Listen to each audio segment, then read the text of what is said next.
Okay, that took a bit longer than I wanted, but let's just get right to it then. Because I don't want to waste time.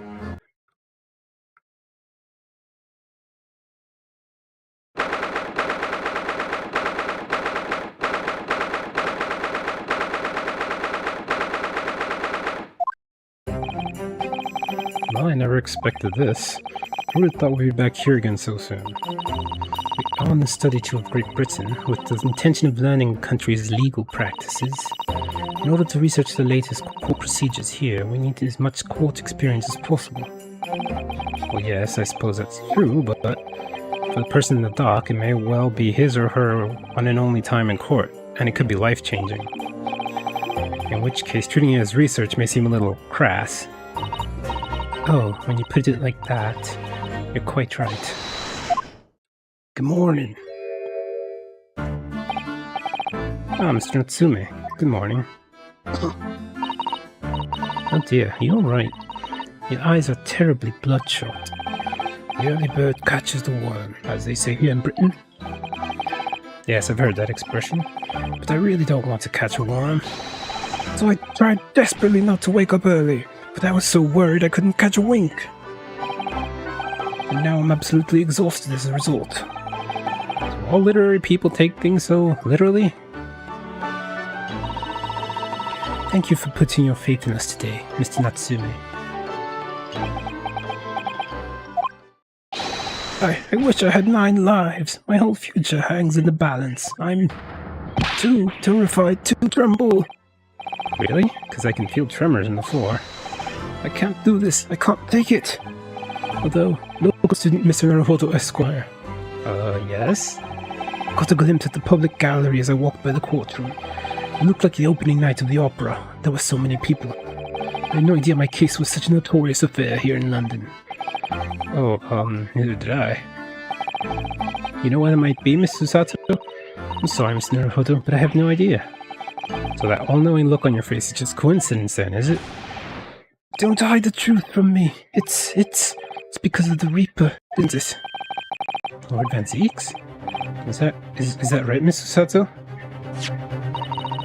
I purchased as many different newspapers as I could find this morning, and yes, Lord Van Zeeks is on the front page of every one. I knew it. Sometime after the prosecutor was dubbed the Reaper of the Bailey, he stopped appearing in court, it seems. It's been several years now, in fact, until the day before yesterday. Yes, Inspector Gregson told us something similar, didn't he?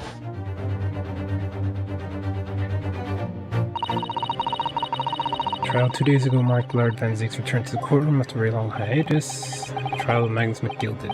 Ugh, what a harrowing experience that was.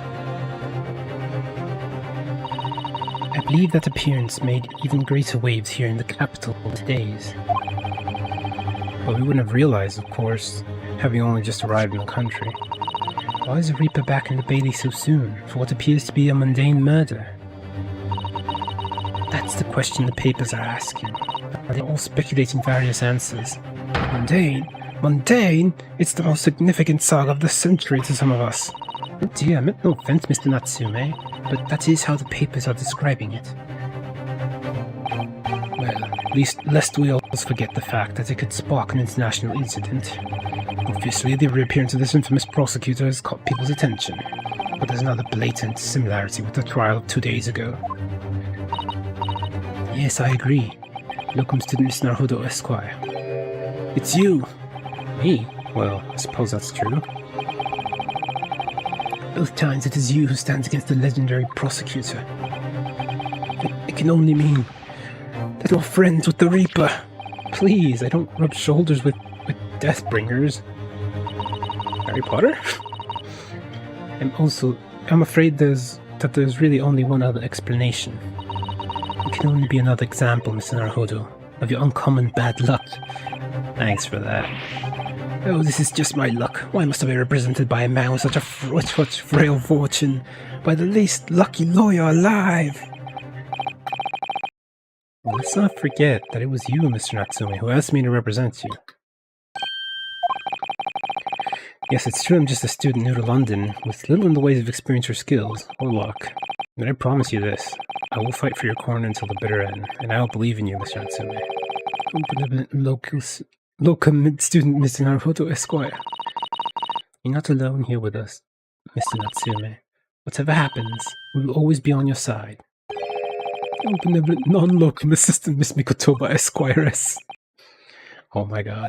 I am in your debt forever. I shall never forget this great kindness for as long as I live. Mr. Natsume, counsel for the defense. The court session's about to begin. Kindly make your way into the courtroom at once. Alright then, Mr. Natsume, it's time. Let's go. Yes!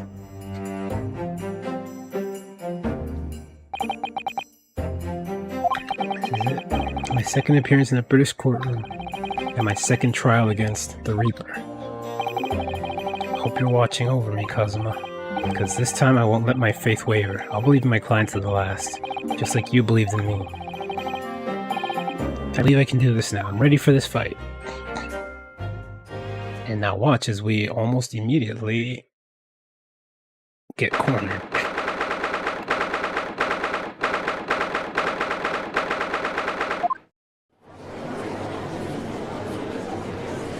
Wait. Was it maid? One of the jurors?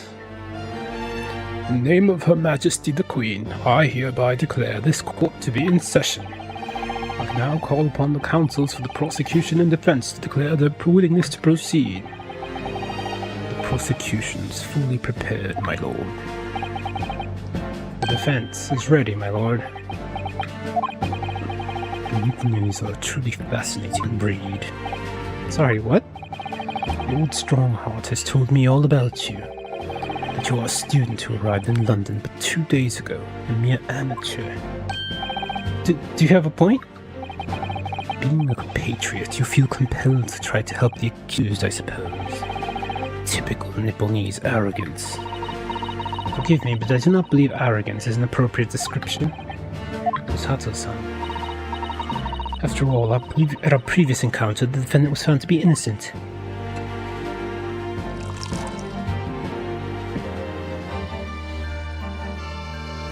There he goes with the wine already. Very true. And most fascinating, if dark trial it was, too. The tragic conclusion came later, of course. Here's to the acquitted, and his unfortunate violent end. She is! Thank you, counsels. I see both sides are in fine fettle. Now, ladies and gentlemen of the jury, are you ready to carry out your duties here in court as impartial members of the public? I do not remember what voice he had, but this is one of the witnesses from a prior case, right? Oh no, I don't remember. You never know when you might be down your luck, but I believe in fair play for everyone. But I must warn you, I'm rather more ruthless than I appear. Oh well, not me. What you see is what you get. I'm a peace-loving fellow.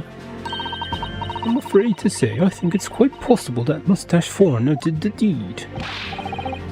Come on, what are we waiting for? No doubt he did it anyway. Hey, sorry, didn't quite catch that. Very well, let us proceed. My opening statement, if you please, Lord Van Zieks. Very recently, Great Britain signed an alliance with a rising power in the Far East. The accused in the dock today is a student from that same land, a certain Mr. Soseki Natsume. And while our country has extended this foreign student the warmest of welcomes, regrettably, the kindness has not been returned. In fact, this student is accused of a most sinister act. And he's already started. Of plunging a knife into the back of an innocent woman who was doing nothing but walking down the street. Knife crime? I tell you from bitter experience, those are the worst. Bloody oath they are. He is a witness from before. Just look at that sallow complexion, short stature. He's one of those dreadful Japanese. Come on, let's get this over with. With me now, everyone. 1, 2, 3. Hey, sorry, didn't quite catch that. Don't be casting your votes yet. Pray forgive the discourtesy of smashing my hallowed chalice here in this great chamber. Lucy apologized. Allow me to call the first witness to the stand. Very well. Bailiff, lead the inspector in, please. Is it Sholmes? Or, okay, yeah. I was gonna say, is it Sholmes or the other guy? Your name and occupation, please. Yes, sir. Tobias Gregson, Detective Inspector at Scotland Yard. Would you please summarize the events for the case for the court, Inspector? The victim is thought to be a young woman in her 20s by the name of Olive Green. I beg your pardon, Inspector. Thought to be. Yes, having been stabbed in the back by her attacker's knife, the victim fell unconscious. That was 3 days ago now. She's been comatose ever since. What? So they don't even know who she is for sure? Comatose, I see. But her life is not in danger. Fortunately for the Eastern student, the charge will not be murder. Pray elaborate on the details, Inspector. Sir, if I could ask everyone to look at this street map. As I mentioned, the incident took place 3 days ago, at around 5 in the afternoon. It happened on the pavement, running alongside Briar Road, a wide thoroughfare for horse-drawn vehicles. It had not long since stopped snowing as the victim, Miss Green, was walking down the street. Out of the blue, she was approached from behind by the accused and stabbed in the back. Luckily, the young lady's life was spared, and she's currently being treated in one of the city's hospitals. Could have said that better. Being unconscious as she is, we've been unable to take a statement from her, of course. This is a case file with everything we know about the victim so far. Thank you, Inspector. The court will accept the documents as evidence, if you please. She was found with a knife in her bag and is currently in the hospital, yet to be what sort of weapon that was used. So, I have that here. I don't even remember if this is the voice I gave him yesterday. Last time. Oof. It was removed from the victim's back. Ouch, that big thing is starting to make me scared to walk down the street now. With a heavy blade like that, almost anybody would have been able to stab the poor woman. Even the scragged-looking Soseki-san, I suppose. Common or garden jackknife, I would say, rather nondescript. Thank you, Inspector. The court accepts the blade as evidence. I should look at these things.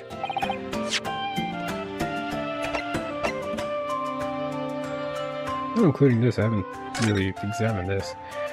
Mr. Tsume, sum of 2 shillings tendered in receipt of. Price of Monsieur Lecoq.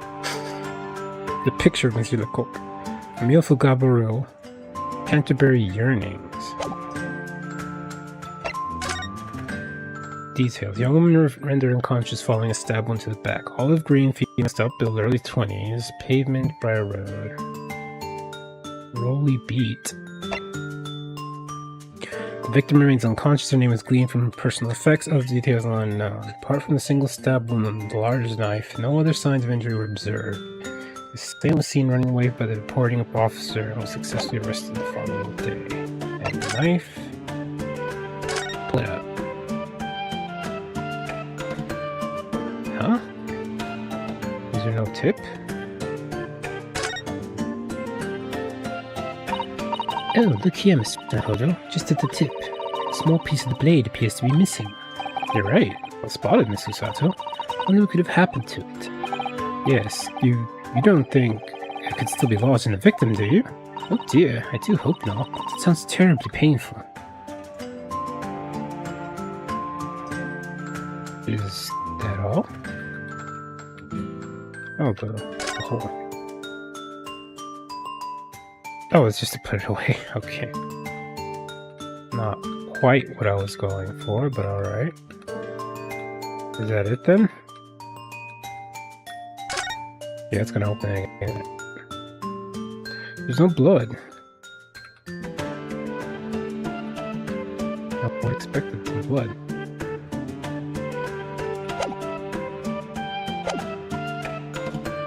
Now then, what do we know of the motive? Money or valuables, I presume?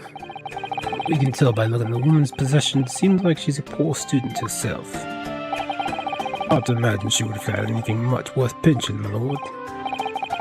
I see. Well, in that case, are we looking at some deep-seated resentment towards the victim? I'm afraid I couldn't say. Apart from visiting second-hand bookshops, the defendant, Mr. Natsume, doesn't appear to get out much. At this moment in time, we haven't been able to establish any sort of connection between him and the victim. Yes.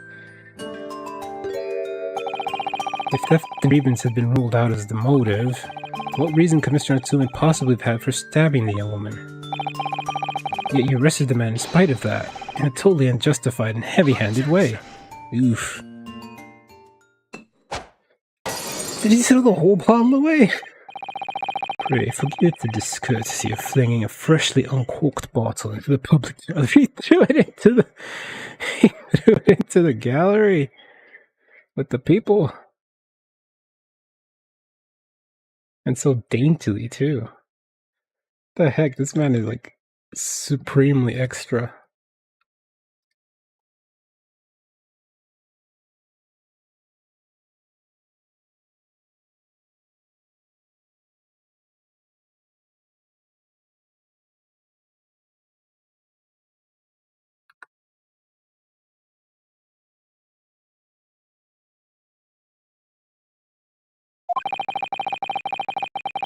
But your words have soured its hallowed bouquet. For it is you, my lord friend, who is being heavy-handed here. What?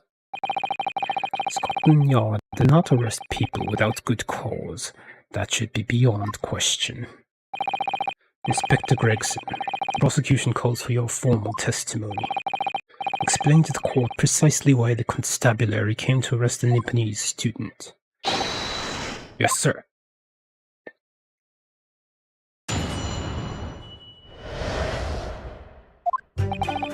As I said, it was 5 o'clock in the afternoon when the incident occurred, and there was an unusually light fog.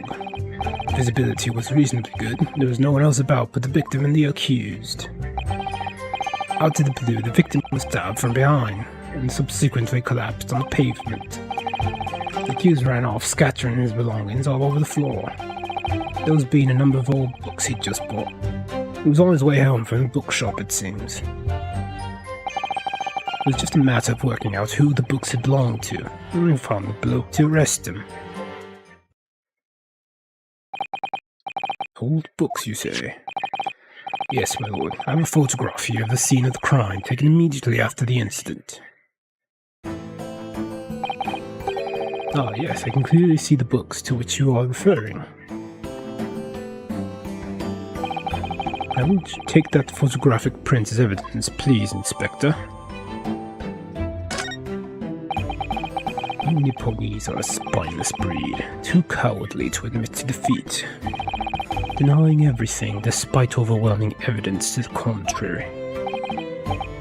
Well, forgive me, Lord Van Zieks, but the defendant is not denying everything, as you put it. What are you doing, Mr. Sato? Do go on.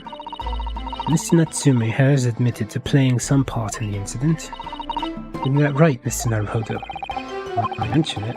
I visited him in the prison yesterday. He did tell us what had all happened.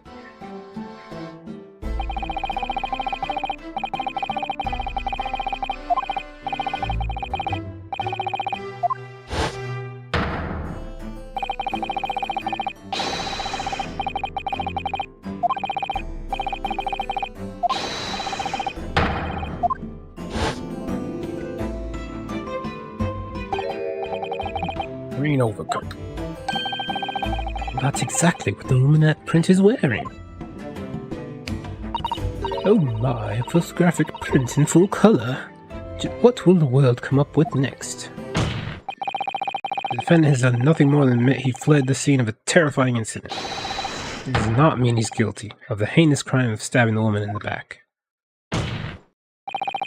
There was nobody else there at the time, just the two of them, the victim and the accused. In other words, there is nobody else who could possibly have stabbed the woman. A fact that the accused concedes. Ugh. Seems this cross-examination could prove to be pivotal, counsel. Proceed, please. Yes, my lord. Nothing for it. To use this cross-examination to turn the tables here. It's our only chance.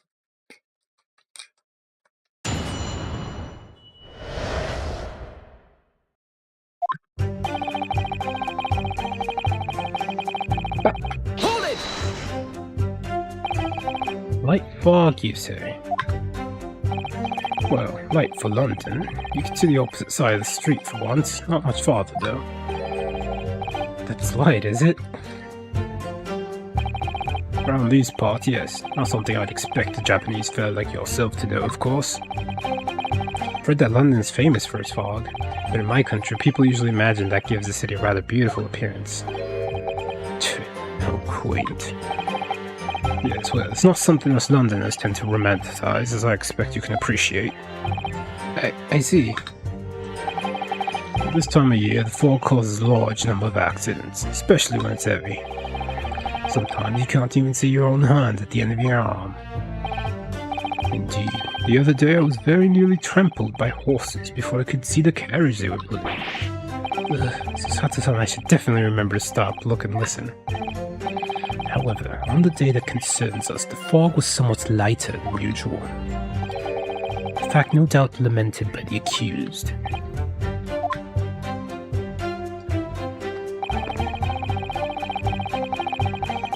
Hold it! How are you able to state that with any certainty? Quite simply, my learned friend, because that is what the witness to this crime has told us. Witnesses, sorry. Ah yes, Inspector Gregson mentioned the witnesses yesterday, didn't he? That's right, one of them's a policeman, I believe, from Scotland Yard. That is correct, ma'am. We must hear their testimony. The prosecution will of course call them to the stand, should it be necessary. But wait a minute, 5 o'clock in the afternoon in the middle of winter would have been dark already. No matter how light the fog may have been, no one could have seen. I'm unaware of the situation on your tiny island in the east.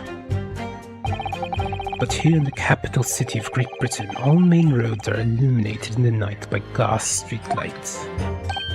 Ah! The prosecution believes there would have been ample light by which to witness the crime. Quite. Here in London, for the first time in history, mankind has completely conquered the darkness. Which means you really need to hear those witnesses' statements. If I could just get through the fog of this cross-examination, maybe we'll be able to. It seems the counsel for the defense is taking stock. Continue with your testimony, Inspector. Out of the blue, the victim was stabbed from behind and subsequently collapsed on the ground. From behind, you say? That's right, as you can see from this print.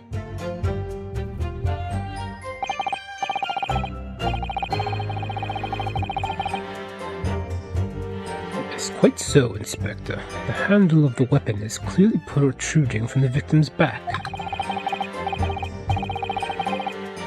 And you say this poor woman, Miss Green, remains in a critical condition, comatose no less.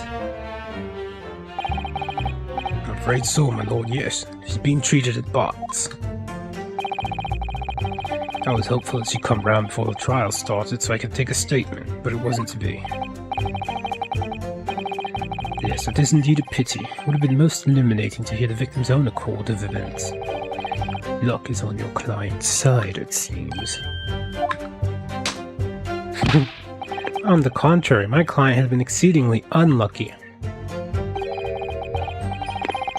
Your force of tone is seriously undermined by those disturbingly wide eyes, I'm afraid. Ugh. Hold it! Mr. Natsume's belongings, I think you'll find it's all there in the photographic print of the crime scene. Yes, the 3 books are on the floor.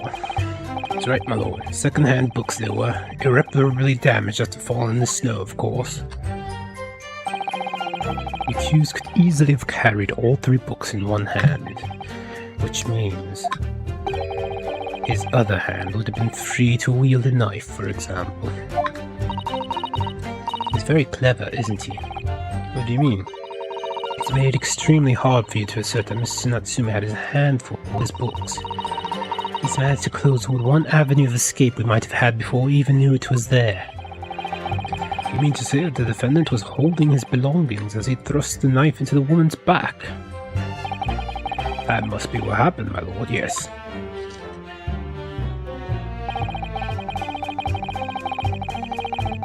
Hold it! The defendant apparently visits a second-hand bookshop on a daily basis.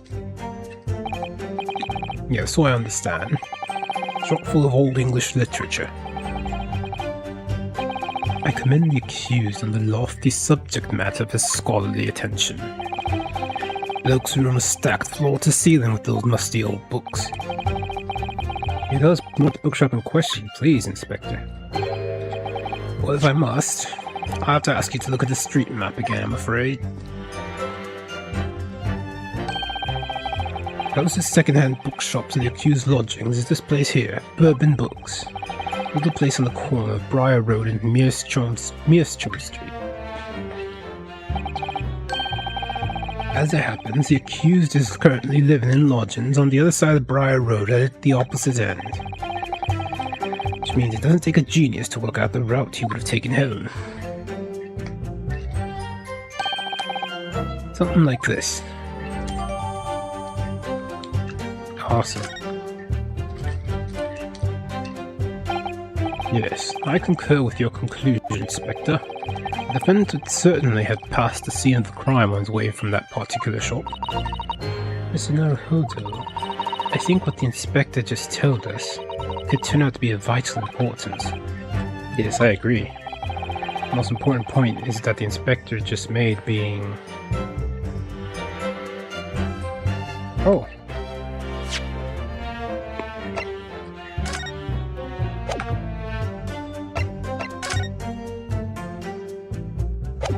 Name?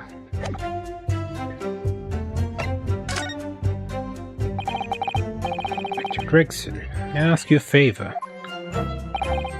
What? Would you kindly add the name of the bookshop to your formal testimony, please? Why am I saying in an accent? I believe it may be of vital importance. Maybe. Oh, well, you know. I mean, yes. Could be a very important clue.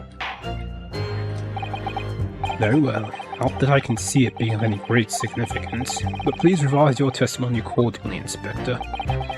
Yes, sir, my lord. Whatever you say. Could the man be any more sardonic?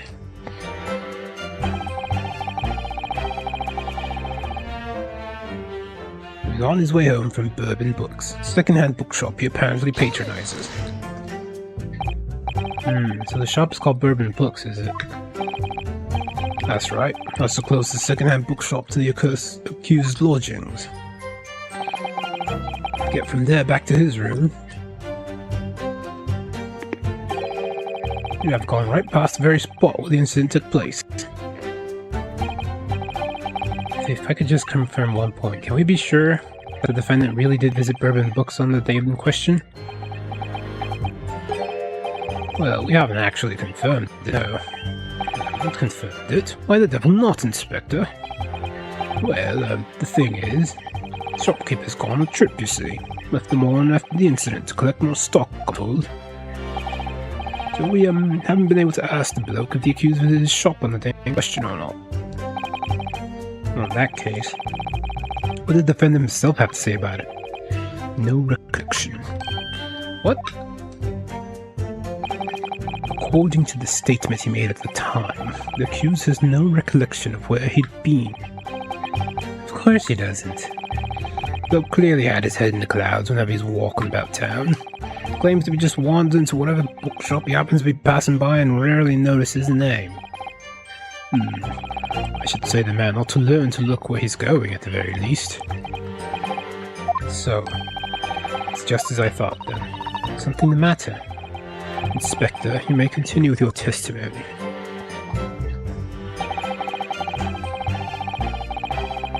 Hold it! asked for the help of the famous detective Herlock Sholmes to locate the defendant, I believe. Stuff and nonsense. Sorry? That jack in office, that busybody just comes and sticks his oar in wherever whether we ask him or not. But according to what I have here, Mr. Sholmes was shown to be seen by Scotland Yard detectives. Well, that was nothing to do with me. The lads at the scene must have done it without my permission. Ugh. Tell them time and again, whenever something happens, send word to headquarters and follow your bloomin' instructions. I see. That meddler gets his hands on any details, we'll all be reading it in Rand's magazine next month. You can bet your last farthing that I'll be in there too, stripped of all my hard work on the case. Yes, Mr. Sholmes. No, Mr. Sholmes. Aren't you clever, Mr. Sholmes? That's all the thanks I'll be getting. Inspector. The man is proving detrimental to the Yard's activities. Perhaps I should step in and deal with him?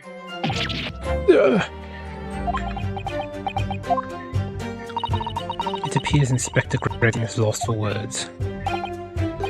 Yes, the Reaper's words carry a lot of weight, obviously. Anyway, the point is this. That little Japanese bloke's already admitted. He admitted that those books all over the pavement at the scene were the ones he bought that day.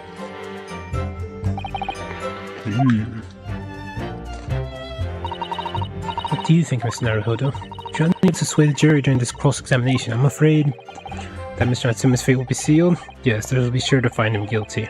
So one way or another, I have to expose an undeniable inconsistency in the inspector's testimony.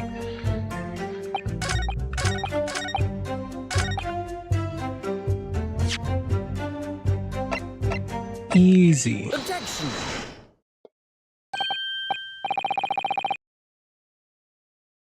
If I could stop you right there, Inspector Gregson. What is this, sunshine? I'm a busy man, you know. This is a receipt that we found in Mr. Natsume's room. It was issued on the day of the incident, and details the purchase of 3 second-hand books. Found it in the accused's room, did you? Yeah, but the point is not where the receipt was found, but the name of the shop printed on it. Go on. This receipt was issued from a bookshop called Your Books.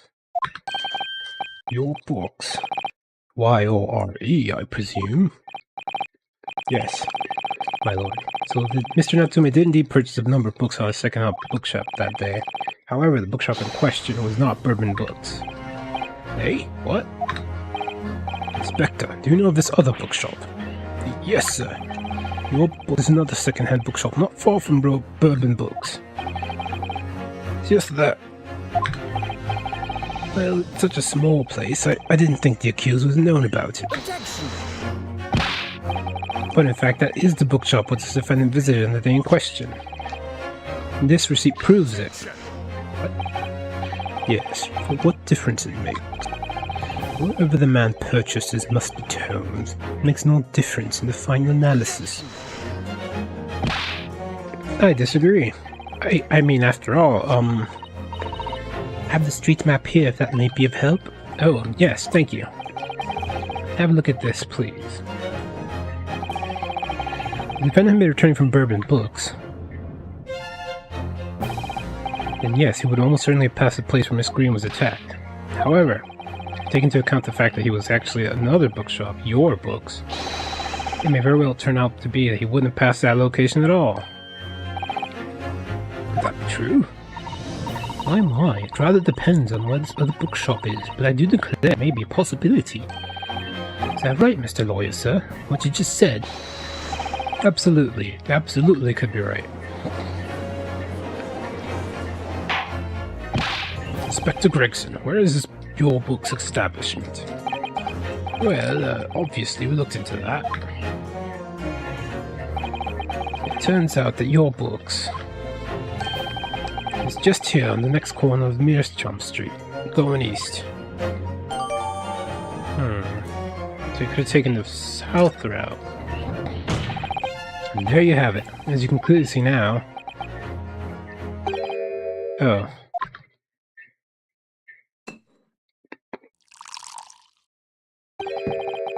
My learned Nipponese friend is obviously in training to be a clown the way he regales us with such witticisms.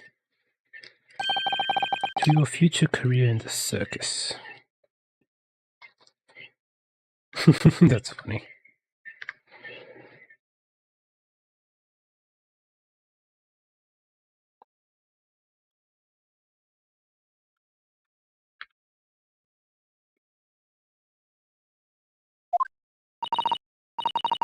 You put that glass down now, or I'll put it down for you. I didn't think I needed to spell it out, but here we go. The accuser's coming home from your books instead of bourbon books. There's no doubt he still would have passed the place if the victim was stabbed. Yes, thank you, Inspector. Allow me to reiterate for my learned, if somewhat slow, Nipponese friend.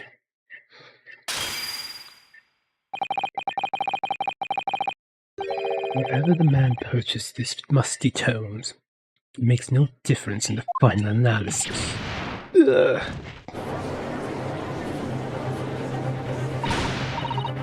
As I suspected, you can't fool me, and I don't suggest you try. What do I say, eh? Had enough of this now. Beg your pardon? Terribly sorry, but would you mind repeating that?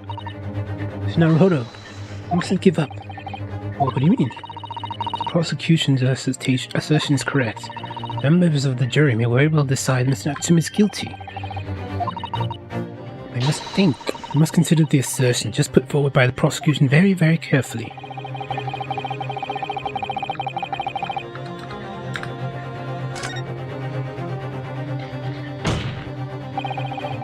The assertion just made by the prosecution is fundamentally flawed. Explain yourself, counsel. Yes, my lord. You can see what I mean on this map. Returning from your books to his lodgings, Mr. Natsumi could have followed the route suggested by the prosecution. However, that isn't the only conceivable route to take between the two places.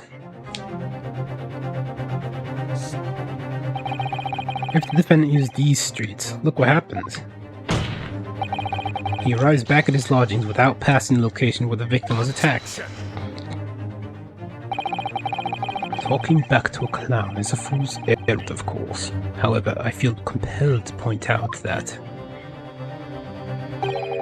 that route is what is commonly referred to as the long way round.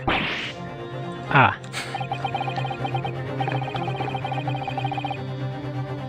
On a cold winter's night, why would any man choose to take a longer route home? Well, the answer is extremely simple. He wouldn't. In other words, the accused took the obvious route back to his lodgings, and is the obvious perpetrator of this crime.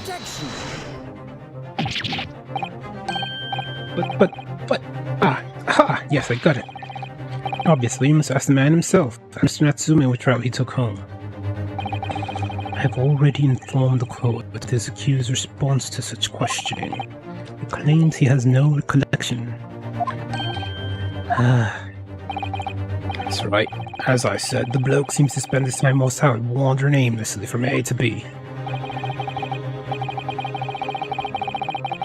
That there was no exception. Says he doesn't remember where he was or which route he took home. I don't believe this.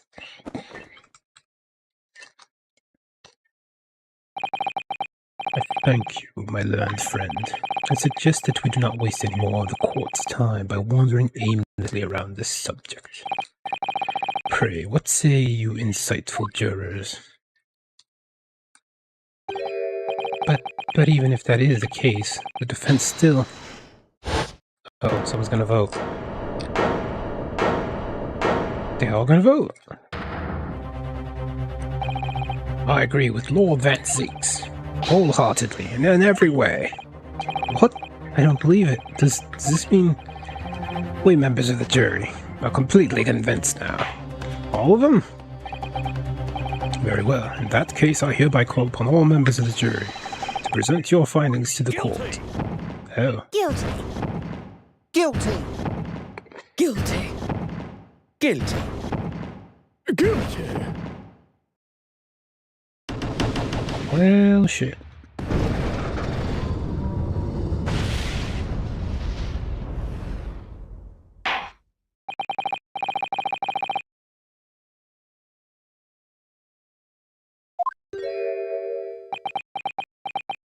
Oh, I forgot to read that.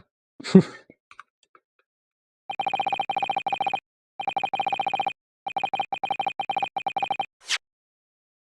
would appear the jury is leaning as unanimous. To the insightful members of the jury, I applaud your brave resolve. You serve Queen and country admirably. Mr. Naruhodo.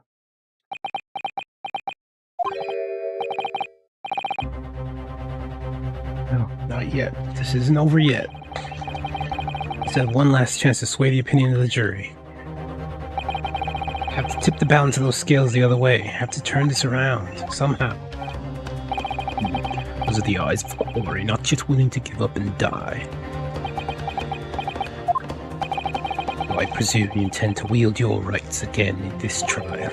Right to the defense, written into antiquated British law that should have been buried long ago. Call it antiquated if you will. It's the defense's prerogative to carry out a summation examination if it so chooses. Very well, counsel. In accordance with the letter of the law, we shall proceed with the summation examination. Are the members of the jury ready, Mr. Foreman? Also ready. All too familiar with that Nipponese whippersnapper and his uncle's refusal to throw in his alley. Very well then. Ladies and gentlemen of the jury, you will each explain on what grounds you have determined the defendant to be guilty. Here we go. Judicial findings. For pity's sake. That little Nipponese oddity already admitted himself, didn't he? He said that a woman in green collapsed before his eyes. Why, it can only have been a victim.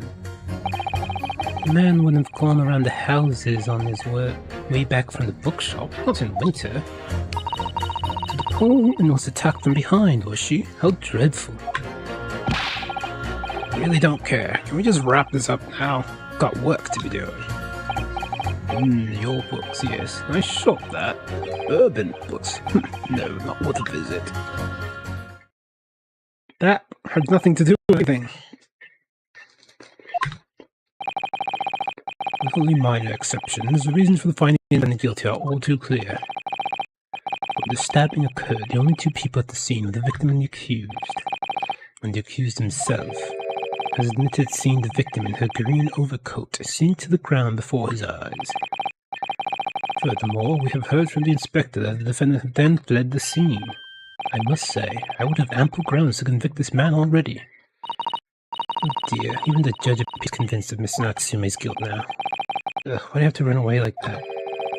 How are we supposed to believe in some phantom attacker that nobody can see? It is impossible. How can I possibly make a case for the defense? Mr. Naruhodo, there's no time for grumbling. If you want to force the trial to continue...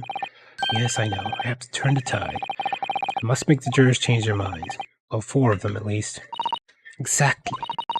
We have no choice but to forge forward. You have the floor, counsel. Begin your summation examination. Yes, my lord. Just need to keep this trial going somehow, whatever it takes. Come on, Ryunosuke, you can do it.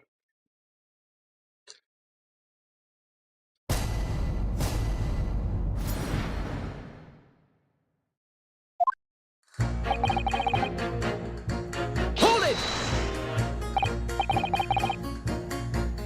Oh, excuse me, but aren't you... Yes, that's right. I was witness to myself just 2 days ago. Yes, I had a feeling I knew your face. Or the sight of it, anyway. If I remember correctly, you're a banker, aren't you? That's right. After the gold rush went down under, I came back to London to work.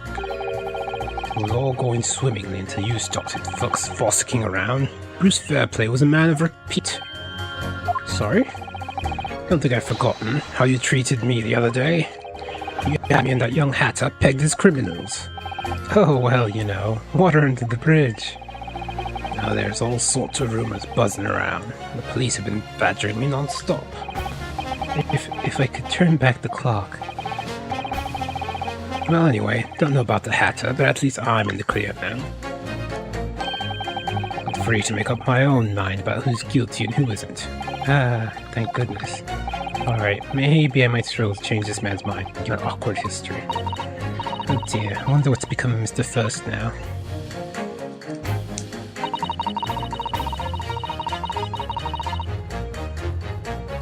Hold it! Right at the time of the incident, the defendant admits to seeing someone wearing a green overcoat walking ahead of him. Well, quite, that's my point. Precisely my point. Clearly that someone wearing green was a victim. And clearly that funny little Nepalese man with the disturbing mustache is a culprit. Let us not forget, madam, the defendant vehemently denies attacking the woman. Of course he does.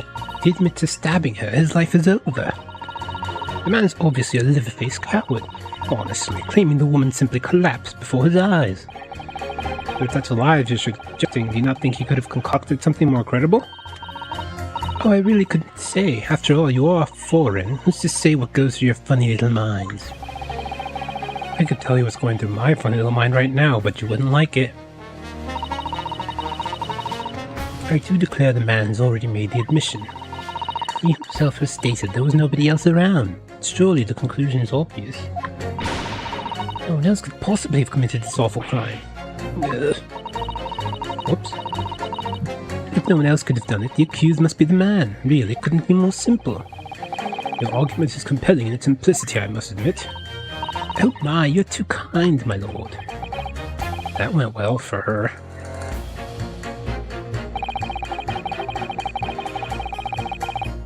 Hold it! But you can't deny that there are other routes Mr. Atsumi could have taken back from your books.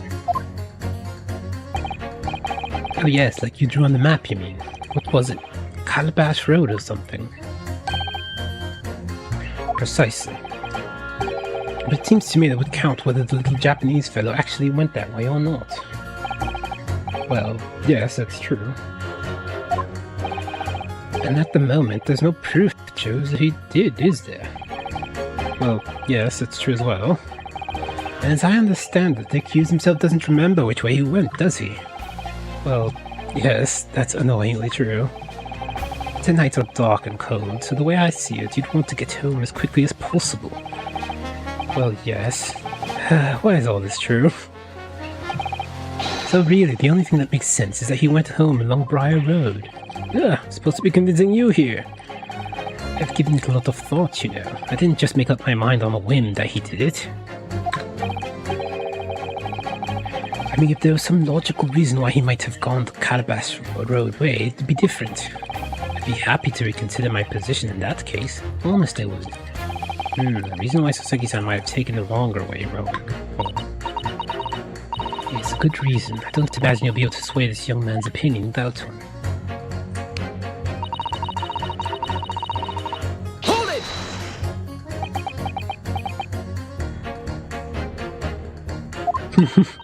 Whatever's the matter, young man? You're the wife of Mr. Garrett, aren't you? The landlord who rents Mr. Natsume's room.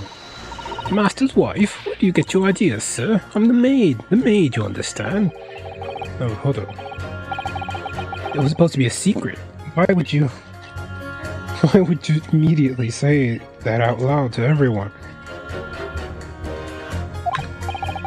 Why didn't you mention this yesterday? That he'd been selected for the jury in this trial, I mean. I was told not to mention it to anyone until the day of the trial, you see. It was in a letter I received. The instructions were very clear, so I'm afraid I had no choice. I see. Anyway, Mr. Natsume, the defendant, takes lodging in your master's house, doesn't he? Yes, that's right. Although he's only been in a little over a week now. Isn't that conflict of interest? And that time surely he must have taken stock of his character. Does Mr. Natsume look like the kind of man who would commit a crime such as this? Oh my goodness me, yes, he's just the sort. What?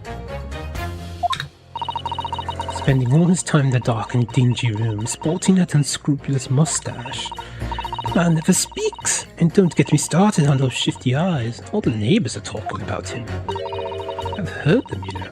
People think he must be building a bomb in there or something. Oh dear, poor Mr. Natsume. How could people say such things about him? He's just a harmless bookworm, nothing more. Well, you just called him a worm, so... Anyway, I better be careful about inviting this maid to speak. She said enough damning things already. I really don't care. Can we just wrap this up now? Got to be going. Man's life is on the line here, sir. This will take as long as it takes. Don't get clever with me now, son. My life's on the line too. So is my family's. Ah. Likes of you wouldn't understand, but a laborer like me can't afford to take time off.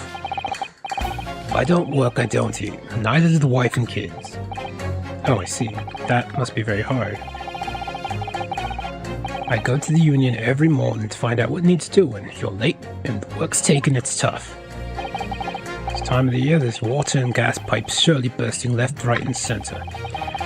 They're after cheap labor to get the roads dug up to fix it. It's a hard slog from dawn to dusk it is. So you were out digging up the roads on the day of the incident as well, were you? That's right. In fact, if I remember rightly, it was just round the corner from where it all happened. By the old bookshop it was. What? Another coincidence? That's right. Mearschum Street it was. Mearschum Street. On the map, Miss Naruhodo, there are only 3 named streets. Juror number 5, I need you to add that information to your formal statement, please. What's the point of that? Can't we just get this business over with now? Please, sir, it's important. Fine, I'll do it then.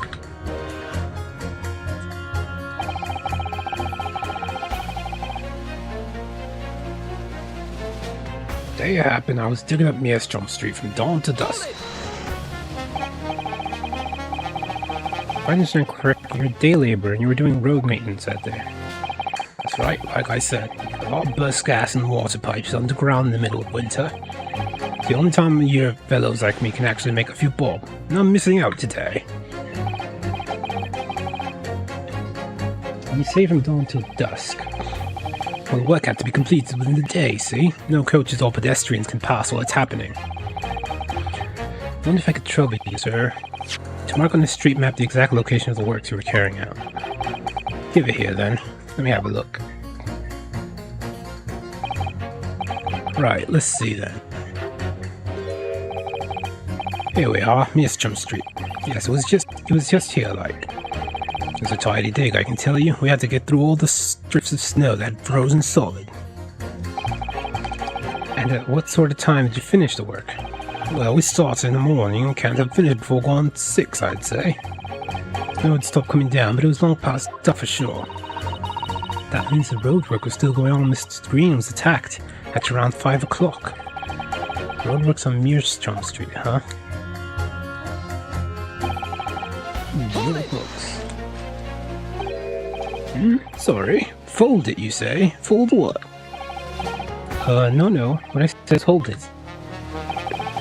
What I wanted to ask was, do you visit your books often? I like the old bookstore they have in there, yes. I enjoy reading them over a nice cup of tea.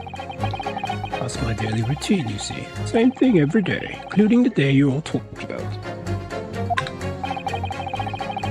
Now, what time did you visit your books on the day question?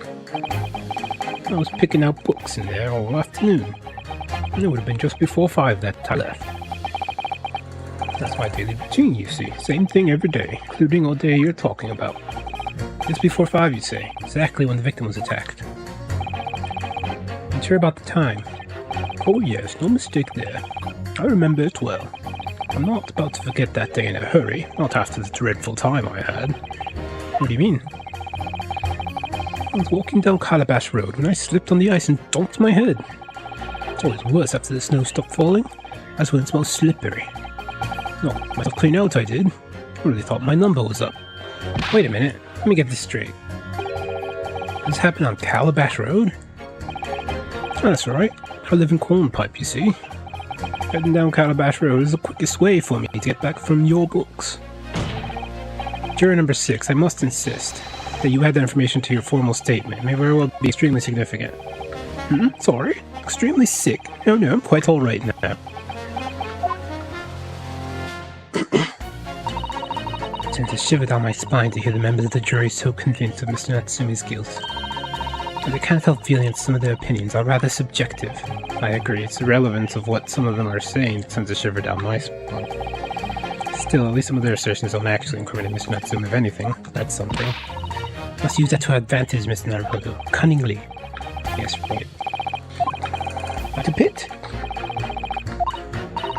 Yes, don't hold back. Pit them all against each other.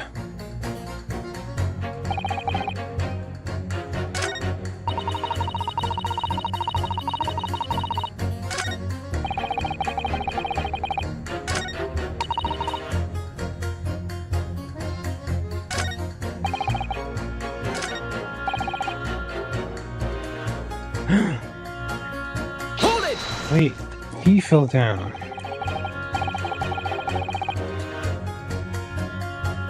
And that was around 5 o'clock, you say? Same time as the victim was attacked. I don't know anything about the girl who was stabbed. My dinner's on the table at the same time every day. And for the record, could you please identify a precise location of your fall?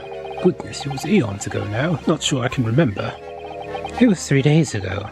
Try dredging your memory, please. Well, let me see. It was especially slippery about... Oh yes, I remember now. It was just on the corner here. What happened to you then? Were you alright? Well, you don't get too many people down Calabash Road, you see. So there was no one around when I fell. No one around when I knocked myself out. No one around when I came to again, and no one around when I sneezed. So I picked myself up and went back to my nice warm house where my grandchildren were waiting for me. A sad and lonely picture you paint, sir. We were fortunate not to have frozen to death. Yes, how lucky that he wasn't more seriously injured. True, it sounds like it was really nearly another hospital admission, or worse. Ah yes, one more thing. Were you wearing that same green overcoat on the day in question? Absolutely. It's the only coat I have. It took until this morning to dry up properly. Good job too, or I'd have nothing to wear here.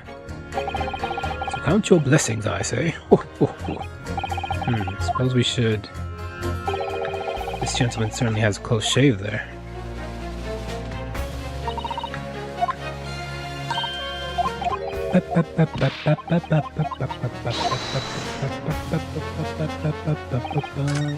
Got him. I'm hitting you. With you. Objection! Those two statements clearly show a flaw in the juror's reasoning. A flaw? What are you talking about, counsel? Well, juror number 2? Juror number 6? My, whatever do you mean, sir? I think perhaps the old man didn't hear you. Unbelievable. It's not like I was loud or anything. There's at least one fact of which we can be sure here. The bookshop receipt found in the defendant's room clearly indicates that on the day of the attack, he had to have been to your books and purchased a number of second-hand titles, then returned home on foot. But the man says he has no recollection of his return journey. That's correct. Oh, he does remember seeing someone appear in front of him on the way. Someone in a green overcoat who suddenly collapsed on the pavement before his eyes. Yes, we are all aware of this. The poor young woman who was stabbed, obviously. Can we really be sure of that, madam? Aye, whatever do you mean? Sure, you heard juror number 6 account of what happened to him that day. That same afternoon, there was someone else apart from the victim, who was wearing a green overcoat, and who fell over on the icy street in the neighborhood. Oh my.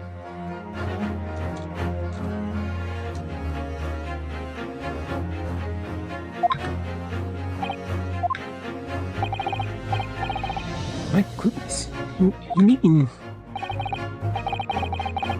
That's right, I'm referring to, of course, the hard of hearing juror number 6. Oh, are you really suggesting that the person in the green overcoat from whom the defendant saw collapse in front of his eyes was a jovial gentleman on the end of the bench here with me today? That is entirely possible, yes. After all, the old man had a somewhat similar build to the victim. Oh, look at that. My goodness me. Sorry, you need a pee? And crucially, we know precisely where the old man in green overcoat fell. On Calabash Road. Therefore, if the person who Mr. Natsume saw collapsing in front of him was in fact juror number 6, it means the defendant must have been taking the long route back to his lodgings. And if that's true, then clearly, the crime scene on Briar Road where the woman was stabbed was not on his way home. Oh my. You idiot, old man. If you hadn't been so daft as to be roaming about there, we'd have boxed this off hours ago. And really, what was you thinking wearing such a befuddling coat? What did you say to me? Is it a crime for the elderly to walk the streets these days, Is it a crime to slip over on the ice? Is it a crime to come up with the latest styles and wear a beautiful green overcoat, is it?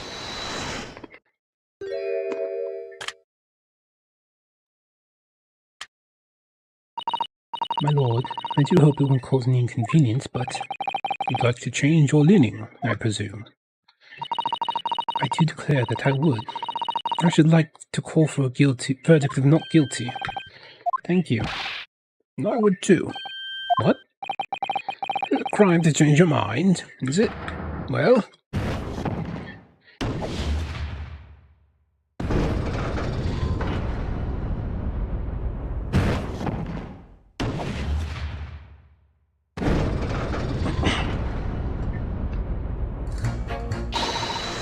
Oh, well done, Mr. Naruhodo. That was wonderful. Well, we managed to change a couple minds at least, strengthen our position somewhat. Yes, and it will prompt the other members of the jury to reconsider their stance as well. They'll be asking themselves if the current leanings are really right or not. Now, if you could only just identify one more clue or discrepancy that would make them stop doubting Mr. Natsume, might be able to tip the balance completely. Exactly what we gotta do. Van Zeeks is looking to bring this trial to an early conclusion. That's what we have to prevent, by whatever means we have at our disposal.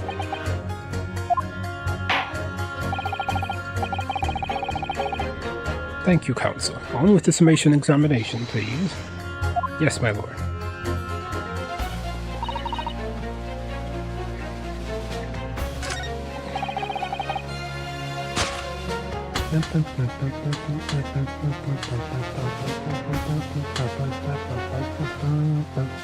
Objection!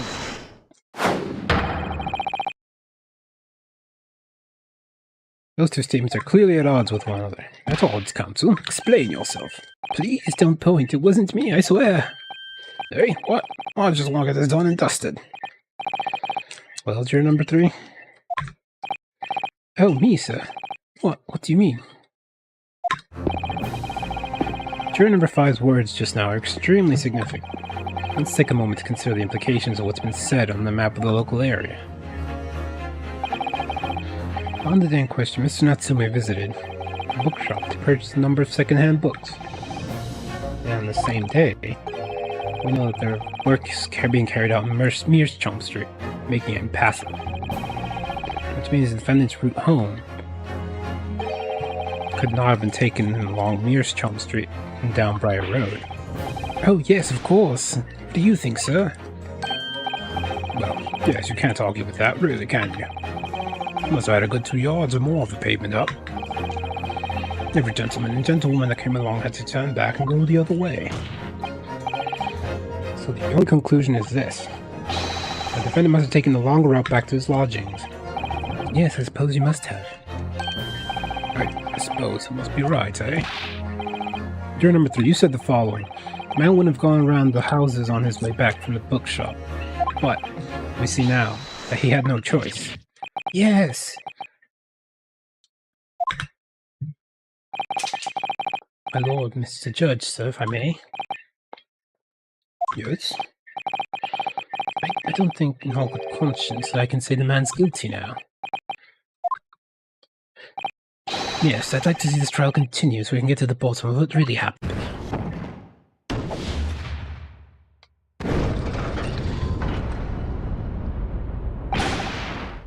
What about you, sir? Hey, who, me? Well, alright then. As a whole, the prosecution's argument should be filled in, that's what I say. Woo! 'Tis done. Well, that summation examination is concluded with a rather large shift in opinion. The ayes 2, the noes 4. So the noes have it. Not guilty, they say. Which means we no longer have a consensus among the members of the jury. The trial will continue. Objection!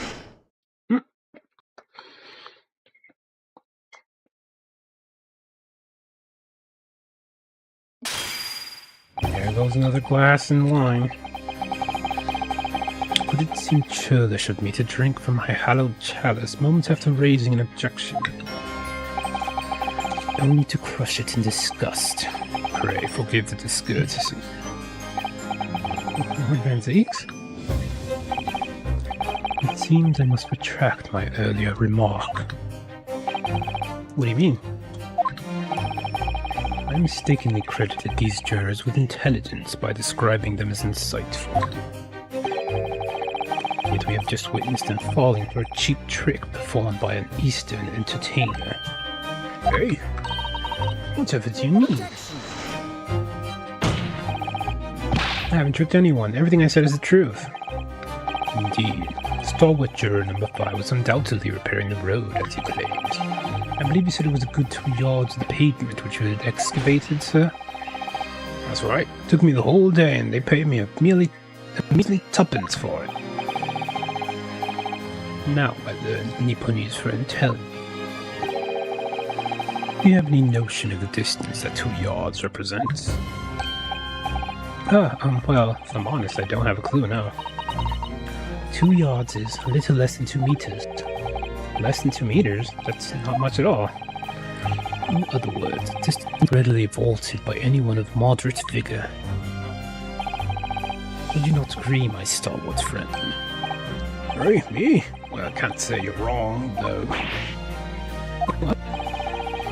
And did you perchance erect a sign to prevent pedestrians from passing the site of your works? Hey, wouldn't dream of it. What a waste of time. No coaches would have the hope of passing anyway. We just turn any gentlefolk back when they come. Kids just jump right over us all the time. The accused is no gentleman, as far as I can see.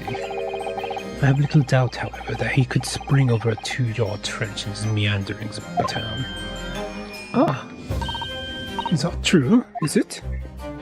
The incontrovertible truth is that the books just purchased by the accused were found at the scene. There can be no doubt that on his way back to the lodgings, Mr. Natsume walked down Briar Road. Ugh, crushed in a single sentence. And, old man. Old man? You can't talk. You say that around 5 o'clock on the day in question, you slipped and fell on Calabash Road. Pray, was there a suspicious-looking Nipponese behind you at the time? Oh, I can't say as I remember. You don't remember? How about a wager, my learned friend? You say it was this old man that the accused saw. But I would lay 1,000 to 1 against you being able to prove it. Oof. Does that mean they're gonna switch back now? Order! Order! Lord Van Zeeks, explain yourself. My lord, if you had such a trenchant argument up your sleeve, why in the world did you not proffer it during the summation examination? I wanted to give this young foreign student the sightseeing experience he no doubt came for. I wanted him to see for himself how the opinion of the jury is so readily swayed.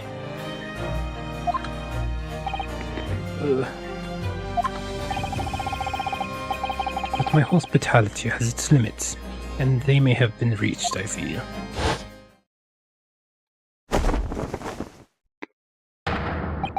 So, my learned friend, today's sightseeing tour of London is now over. What? What are you talking about? My lord, the prosecution requests permission to call its next witness to the stand. Witnesses. Granted. Bailiff, bring forth the witnesses. Its next witnesses? Miss Naruhodo, do you not remember? You've been told on several occasions there were eyewitnesses to the incident. As I remember, one of them being a Scotland Yard policeman, no less. I'm afraid it's likely to be the prosecution's next witness. Right, no matter who Van Zix brings to the stand as a witness, no matter what they say. I believe in Soseki-san. I know he's innocent. I'll keep believing to the very end, till this battle's over.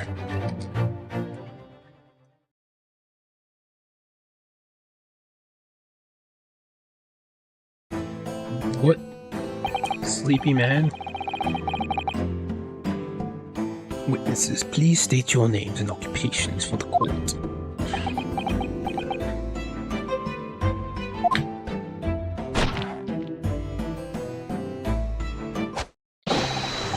Constable Rolly Beats, sir.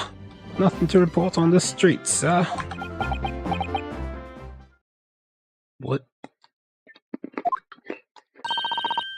And I'm Mrs. Beat. Patricia's my name. Proud to say I'm this young town hero's wife.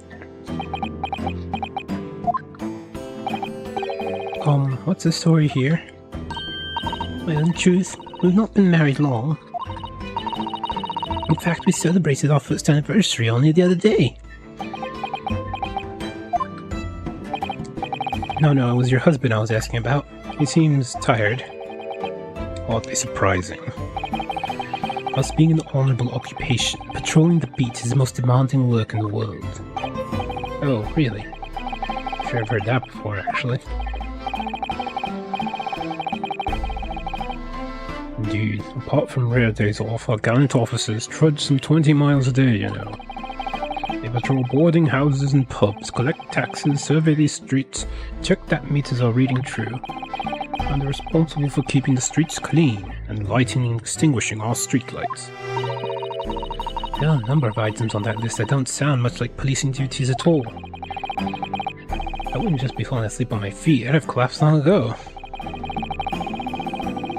But it goes without saying that the policeman's primary duty is the apprehension of criminals. Even when he's off duty, a constable is expected to investigate and resolve any crimes on his beat. For the London Bobby is a man of honour.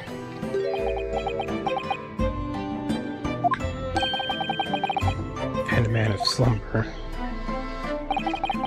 On the day in question, this man and his wife were walking down Briar Road in the opposite direction, and they witnessed the incident as it occurred. Is that not correct, Mr. and Mrs. Beat? That's right, sir. Isn't it, Rolly? Constable Rolly Beat, sir. Nothing to report on the street, sir. What a great witness he's going to be. Very good. I'd like to hear your formal testimonies now, please. You will tell the court exactly what you saw on the afternoon of the incident. Yes, sir. Oh my.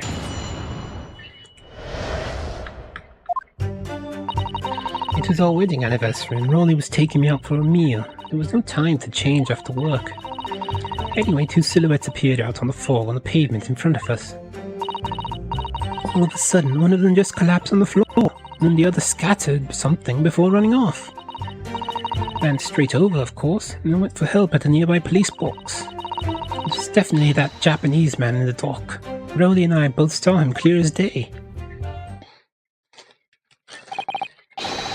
Well, this is extremely compelling testimony, I must say. Oh dear, this policeman and his wife are claiming to have positively identified Mr. Natsume at the scene. If the testimony is true, the alternative course of events that you established in the summation examination will be quashed. It's death knell, in fact, because that alternative was never viable in the first place. What an unfortunate chance, and on your wedding anniversary too. Oh, I know, but I still managed to go out for the evening with my man. I thank the Lord for that. Gosh, the life of a London Bobby sounds very hard indeed. Indeed. However, this cross-examination will be over in minutes. You may well have time to rest this afternoon. What do you mean by that? My learned friend, the witnesses saw the face of the man fleeing the scene. They are testifying under oath that it was without doubt the accused, Mr. Soseki Natsume. And one of these witnesses is a policeman, no less, so you appreciate the gravity of the situation, I'm sure. Except that the man's so tired, his wife has to do all the talking. Enough preamble. Counsel for the defense, commence the cross-examination, please. Yes, my lord.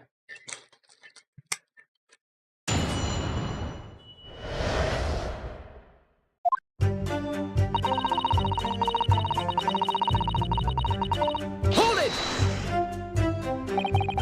No time to change after work, you say? Are you also a member of the policeman's beat? Oh no, sadly not. It's a job for strapping young men only. Women, children, and the elderly can't even apply. Well, I think you can probably see why children and the elderly can't do the job, can't you? I think Rhodey looks ever so handsome in his uniform. Suits you down the ground, doesn't it, darling?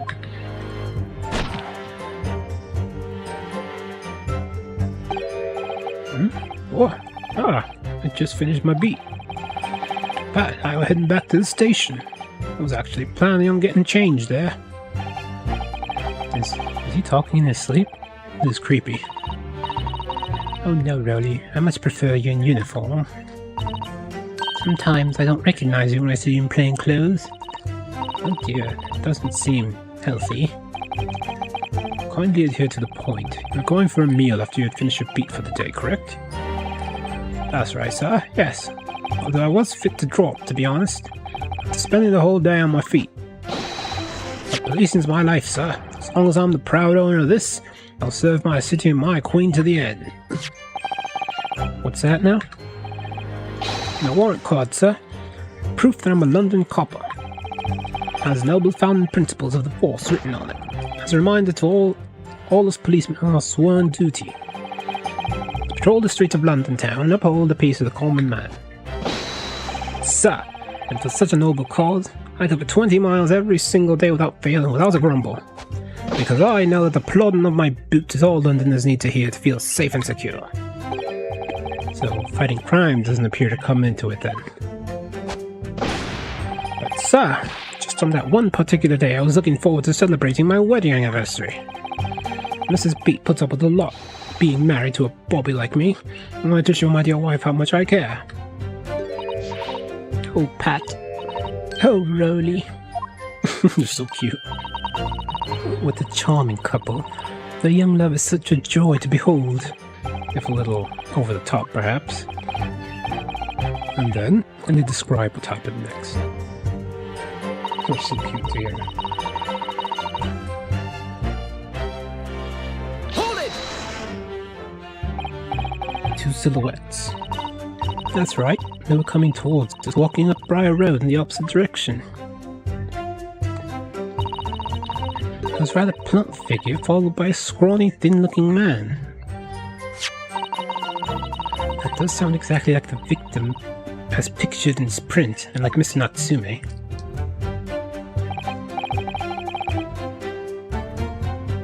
Yes, unfortunately it does. And you're certain that at that time there was nobody else nearby? Oh yes, quite certain. It was dark, but there are streetlights on Briar Road, you see. There's nobody else around at all. Isn't that right, my darling?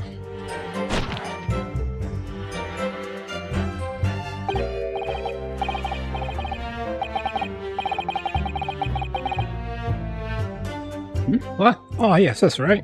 Of course, there was light fog on the ground. But Briar Road's dead straight, and you could see a fairly long way down the pavement.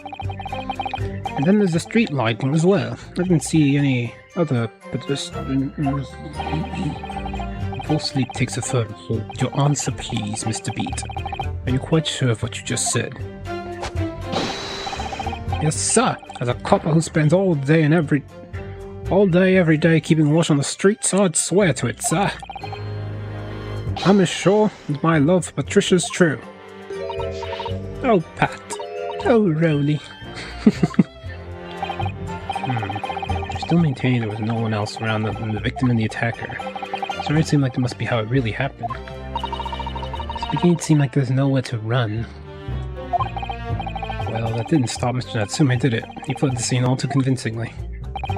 Thank you. I believe we have a reasonably clear idea of the situation just before the incident now. What happened in the crucial moments that followed? All of a sudden, one of them just collapsed on the floor, and the other scattered something before running off. Why did I read that again? Scattered something? What do you mean by that? Oh, well, I couldn't quite make out what it was at the time. But when we got closer, we realized what it was. Didn't we, darling?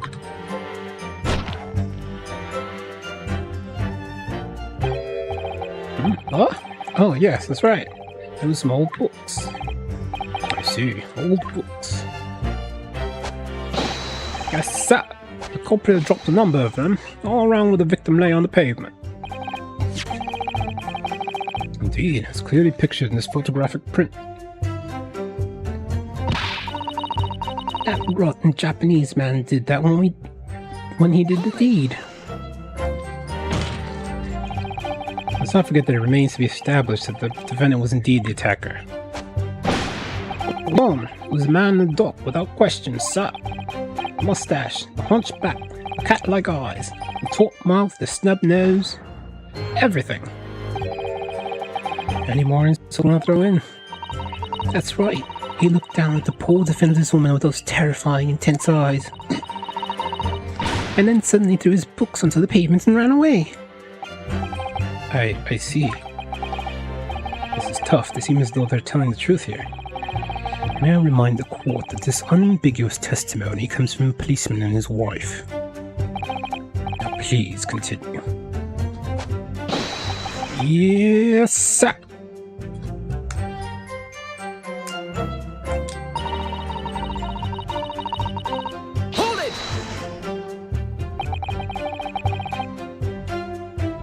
Was it your husband who went to fetch help?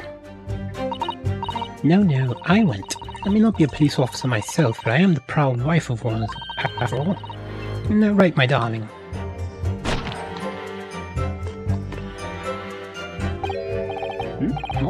Oh, yes, that's right. Now let's speak together. I was off duty by that point, but the Bobby's never truly off duty, of course, so I felt obliged to stay and guard the scene. Very laudable, Mr. Beat. Preserving the scene of a crime is a task of considerable importance. That's why I sent Patricia, you see.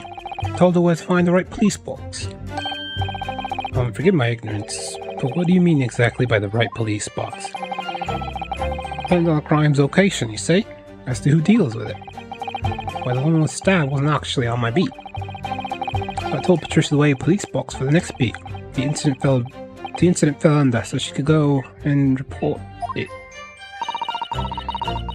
I ran there as quickly as I could and asked for help from the Bobby on duty. There's nothing more potent than a young couple in love working together, you know. And thanks to your swift response, the case was quickly resolved. The actions of two model citizens. Oh, please, you're making us blush, isn't he, darling?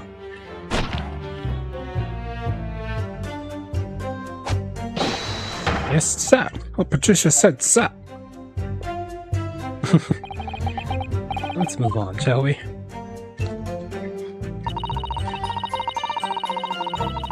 Hold it! Surely you wouldn't have been able to see his face by the light of the gas street lamps, would you? We absolutely could. Us Londoners have exceptional eyesight, I'll have you know. Right. The light from the street lamp's more than enough. And she's strangling him around. And my husband already told you the fog was only light, didn't he? Yes. And what of the fog? Both debates for it across the globe, I believe. But it's an absolute menace to those of us who have to live with it, of course. Oh, it is. When it's thick, you can't even see the hand at the end of your own arm. Yes, right, I take your point. Now, could you stop shaking your husband about? Constant fog makes our eyes very sharp, you see. That's why we can tell you for sure, and certain that it was that little Japanese man we saw. Can't we, darling?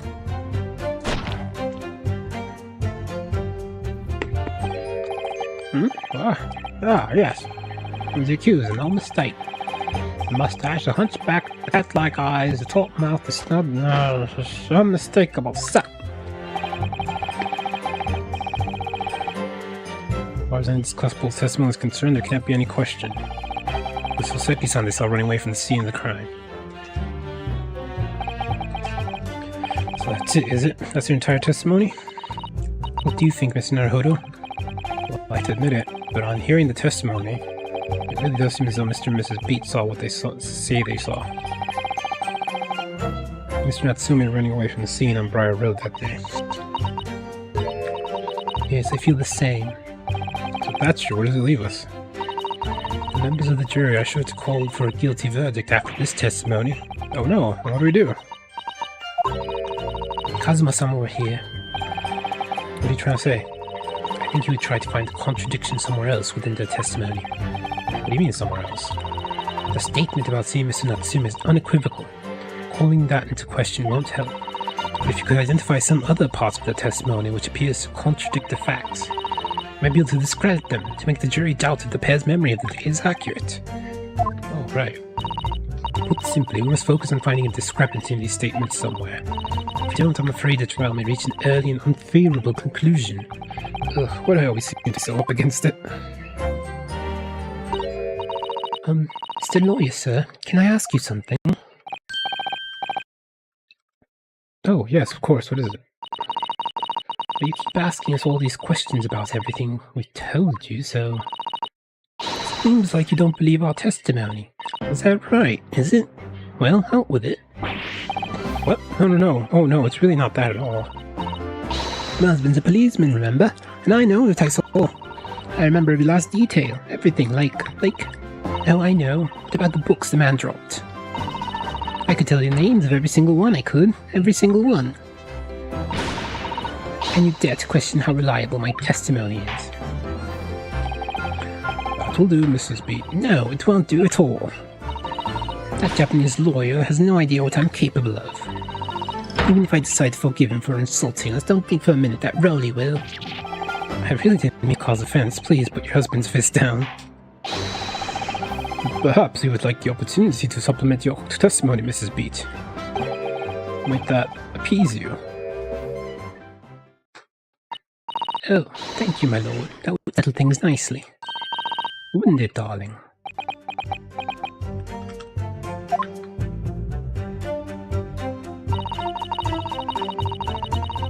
Or...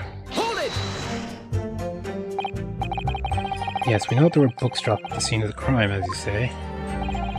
They were purchased by the accused at the nearby second-hand bookshop on the day in question. After I'd been to the police box for help, I decided to have a good look over the area for good measure. I am a proud policeman's wife, after all. I did it for Rowley. Yeah, what was your husband doing at the time? Oh, he was lying face down in the snow, getting some well-deserved rest. He works ever so hard, you know. Ever so hard. Don't you, my darling? Interesting way of guarding the scene of the crime. Well, Mrs. Beat, seeing as you've regaled the court with tales of your powerful recollection, would you be so kind as to recount the titles of the book you observed at the scene? I'd be happy to. Now, you're listening. There was the picture of Monsieur Somebody or other, and What's Its Yearnings. Then there was a meal for someone, and the last one was definitely the Thingamy's something. You see? Amazing. Yes, I see there are one or two holes in your memory. Oh, well, they were along those lines, I'm quite sure. There were indeed books found at the scene, titles along those lines, as you put it. Well, what did I tell you? I think it's very mean the way you've been implying that my testimony can't be trusted. Don't you agree, darling? Anyone who upsets Ma Patricia will have me to answer to.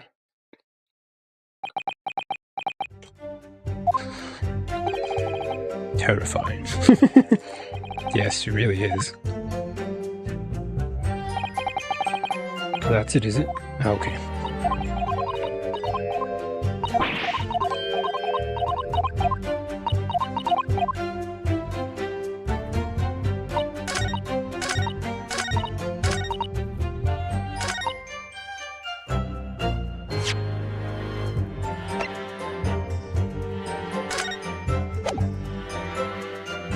Objection! So you're saying that there were 4 books? That's right. I remember all of them. Picture of Monsieur Somebody, What's Yearnings, Meal for Someone, and the thing that means something. Sorry, Mrs. Beat, but there is a fundamental flaw in that statement of yours. Oh no, what flaw? Simply that at the scene of the crime, there were only 3 books, not 4. What? The receipt from the bookshop where the defendant bought his books. Your books? Yes, and it details Mr. Natsume's purchases that day. But as you can see, only 3 books are listed. Only 3? But no, they can't be. I remember seeing them. There were 4 books, I tell you. 4 dirty old books. Oh really? Have a good look at this photographic print of the scene of the crime. As you can clearly see from this evidence as well, there are only 3 books. But I just don't believe it. I saw them there, I swear it. I saw them. No, madam, I'm afraid your powers of observation cannot be relied upon. Cannot be denied. But though you say it was the defendant you saw, you could very well be mistaken. Oh no, oh no, oh no, oh no. No! He fell. Objection!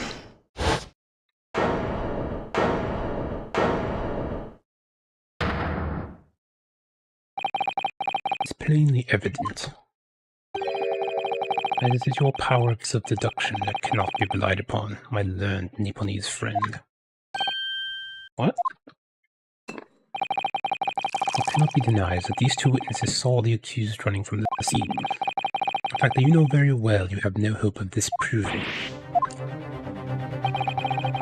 So you've striven to avert attention from that by dint of some inconsequential discrepancies. Would that be fair? He's right there, me. But your plan is somewhat recoiled against you. What are you talking about? It's quite simple. Let me explain with the toast. To the policeman's wife and her entirely accurate testimony in every respect. Oh! You see, the matter is not up for debate. At the scene on Briar Road, a total of 4 books were most definitely found. But what about the photographic print? It only shows 3 books. Quite right. Only 3 can be seen in that print. That print? You mean to say? Allow me to present another. One that shows the victim's hand.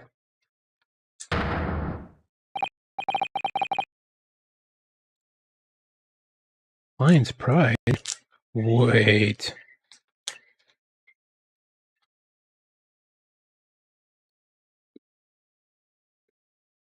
Oh.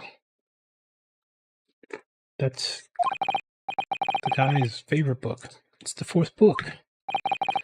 As you will observe, the 4th book was hidden from view in the original print by the victim's torso.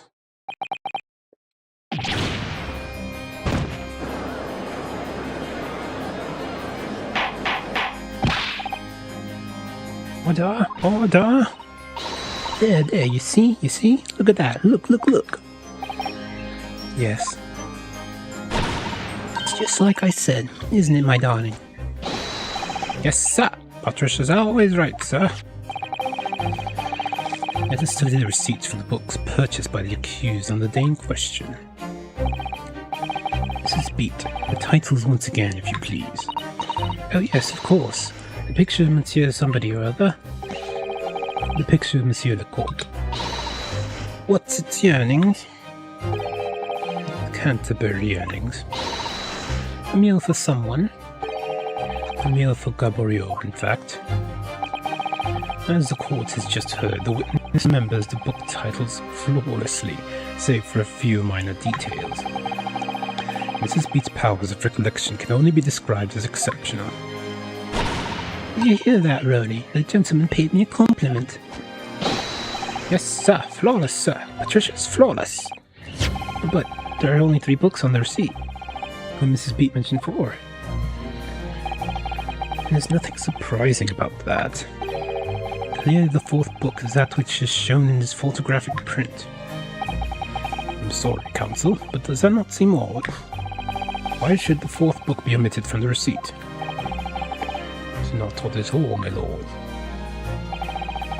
As the photograph clearly shows, the fourth book was found in the victim's clutches. In other words, belongs to the victim. The victim was holding her own book? I wonder what became of that fourth book. Obviously, it wasn't overlooked by the investigating officers at Scotland Yard. I have it here as evidence.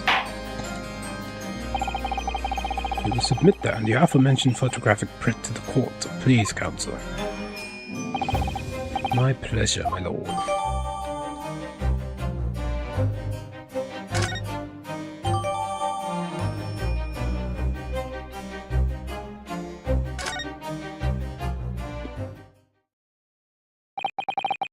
Prosecution rests.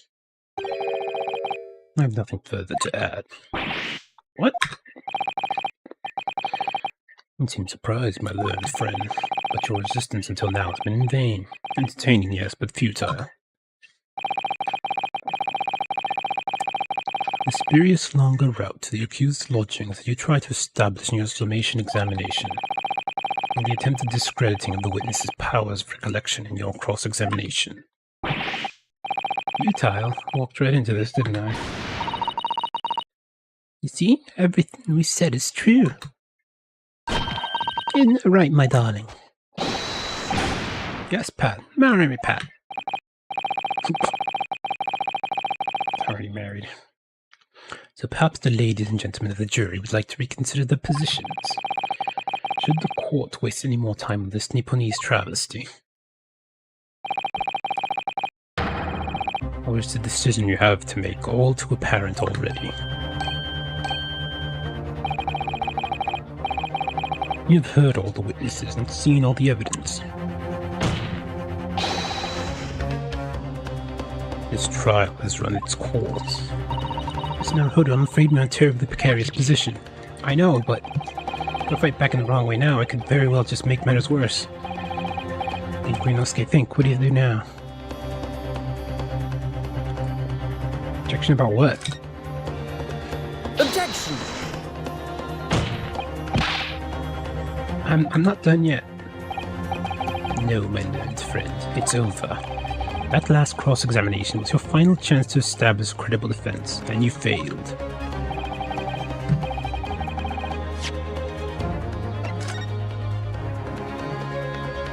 Let's look at this. Let me see, it's a book entitled The Lion's Pride. I really don't know any English literature at all. So it wouldn't be something I've heard. Wait a minute. Lion's Pride? That's strange. I think I've heard a book by that name before, very recently too. It's a title I recognize too, Mr. Naruhodo.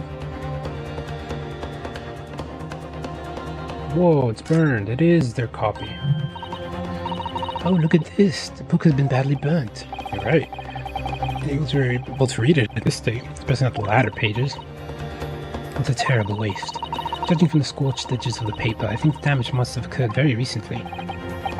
Book recently damaged by fire.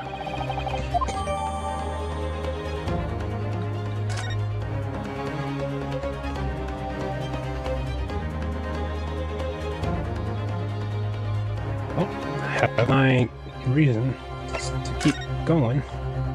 Yep, it's burnt there too. There's no more room for debate. Well, it might be over as far as you're concerned, but I can't think of what to say.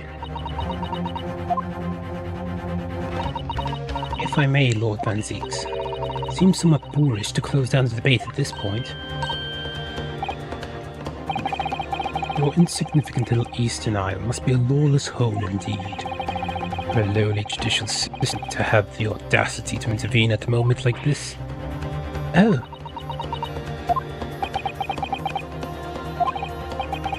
I am, to my shame, still a very inexperienced lawyer.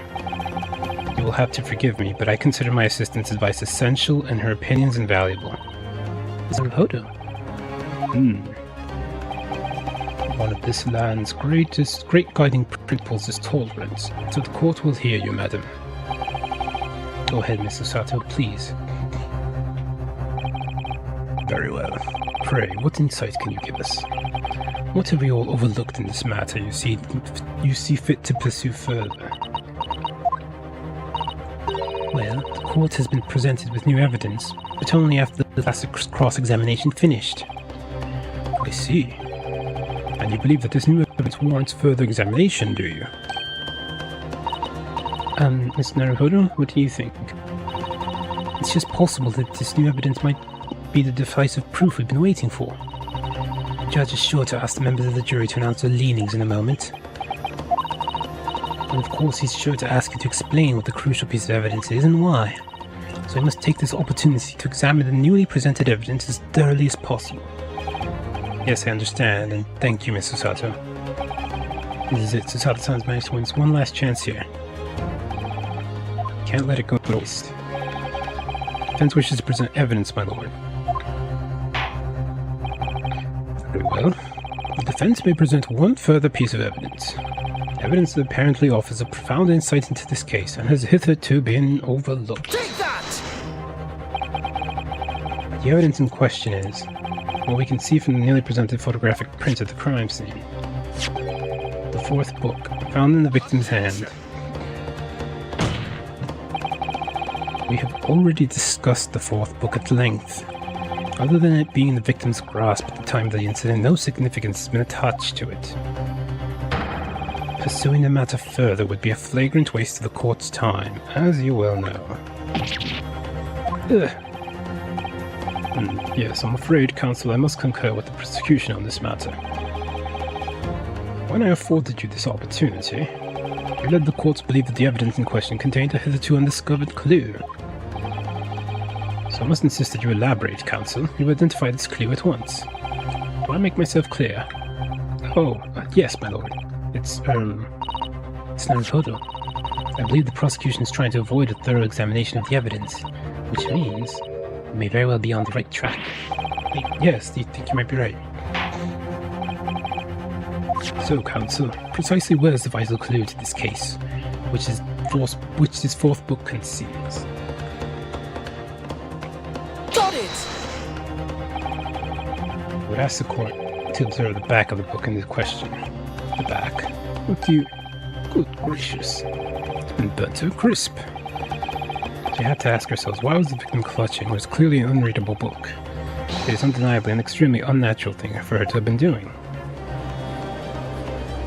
Objection! Unnatural, you say? And what of it, my Nipponese friend? Oh, were I to concede the point, if it bears no relation to the case, then there is nothing to discuss. So should you wish to assert that this fire damage is a veiled clue as to what happened that day? Pray, do enlighten us all. What truth does this charred book hide? Charred book. There's just one possibility here, which I can't quite bring myself to rule out. It's an outside chance, certainly, but we'll try. Alright, I'll explain my theory. Don't keep us waiting any longer than counsel. In this theory of yours, what are you suggesting you can ascertain from the fire damage this tome has suffered?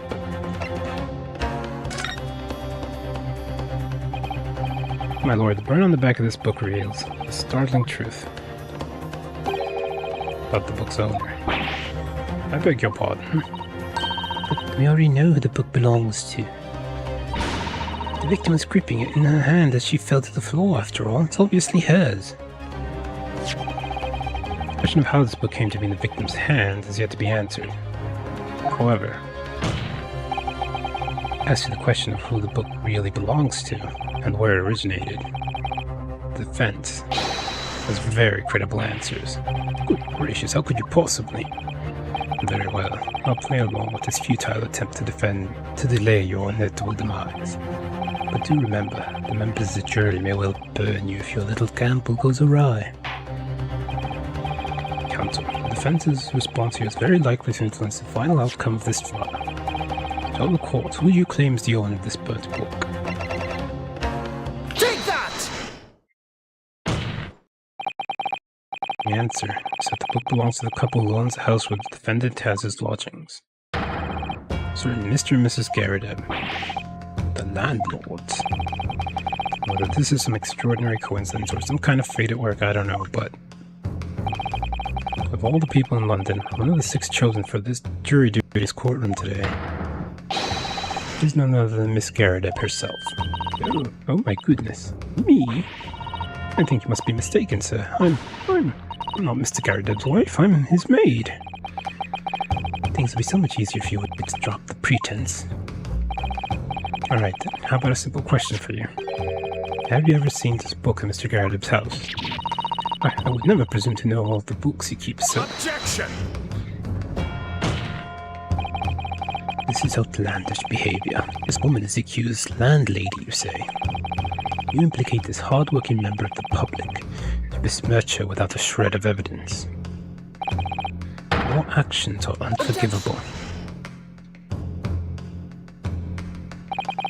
This is not mere conjecture. The defense happens to know that on the day in question, at almost exactly the same time as the victim was stabbed on the pavement below, another incident was taking place in the room on the top floor of Mrs. Garrideb's house. Good lord, what sort of incident, counsel? A fire, my lord.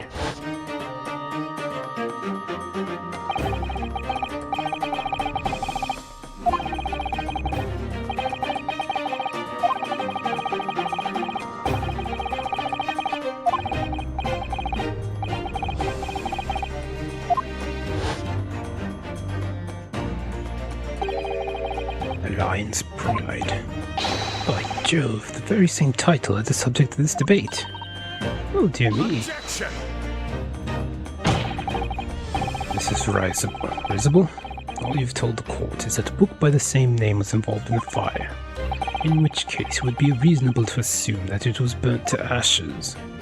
And entirely unreasonable to infer that it magically removed itself to the scene of the crime. Perhaps it would make more sense if I told you that the cause of the fire was marital discord. Without going into details, it appears that Mrs. Garrideb was completely enraged, considerably enraged. Apparently she continued to attack Mr. Garrideb even amid the flames. Oh, how awful. Can't even imagine being so horrid to the one you love. Can you, Rowley? Absolutely not, sir. Aunt Patricia would never raise a finger against me, sir.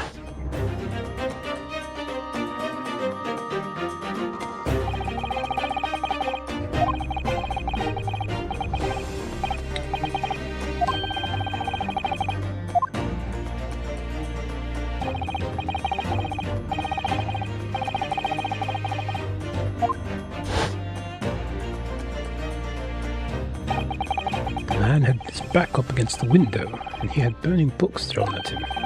Goodness gracious, are you suggesting that the book was thrown through a window and landed coincidentally at the scene of the crime? Objection! No, thorough investigation of the surrounding area was conducted the very evening of the incident. There's no report of the Garrideb's window pane being broken. It's quite true. We also saw no sign of broken glass when we visited the Garrideb household. But it's not conceivable that the window was open at the time, and not even remotely. Let us not forget the season, the chilling weather that accompanies it. No Londoner would ever leave a window open in the middle of winter. Does the defense postulate this scenario in all seriousness, counsel? Do you earnestly claim the book found at the scene was a flaming projectile thrown by Mr. Garrideb's wife? I believe it's a possibility, my lord. It's quite enough. It's quite enough. Well, I hope that everyone can see you for what you are now, you little foreign trickster. You call yourself a lawyer, but you're just a coward. You mean coward? Really? Charming, claiming that our little tiff set the whole neighborhood alight, honestly. Implying that I'm merely posing as a maid for appearance's sake. How could you? It's nothing to do with this beastly case, not any of it. All you've done is sully our family's name. No, I assure you that was never my intention. Dragging an upstanding citizen's name through the mud simply to divert attention from your failing defense. And she slapped that guy. I should box your ears, that's what I should do. Totally unforgivable. It's alright. here we go. How long have we sat here now, listening to this Nipponi spouting out his fancy foreign theories? But think about it. At the end of the day, the only person who could possibly have stabbed the victim, that little hunchback with the mustache. And he ran away from the scene, too. I do declare you're right. It's true. Yes, what did I tell you? Makes sense to me. Sorry? What's that? Well, it would appear the ladies and gentlemen of the jury are once again in full agreement. What is your position, Lord Van Zeeks? In truth, my lord, I feel that these have been unnecessarily protracted proceedings, but then one must always exercise patience in order to savor the best vintage. No, wait. The mystery of the fourth book still hasn't been... There he goes again. If books are your predilection, my learned friend, study them on your own time.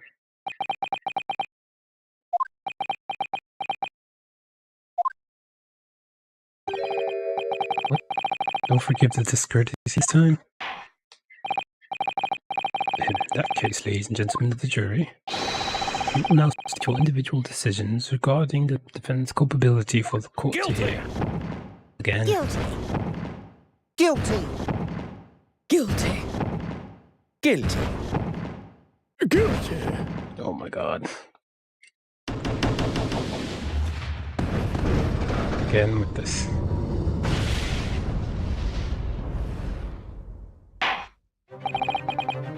Thank you for that unambiguous response. It's twice now. It's over. Mr. Naruto, don't give up. Susato, You've forgotten. The battle isn't over yet. you're not suggesting... Of course, the defense has a right to another summation examination at this point. You could still convince the jurors to change their minds. You have one more chance. My lord, the defense has to exercise its right to summation examination. You believe you still have tricks up your sleeve. I don't intend to trick anybody. I intend to uncover the truth. There's no time to be downcast. As long as there's a chance, I have to stay strong and determined.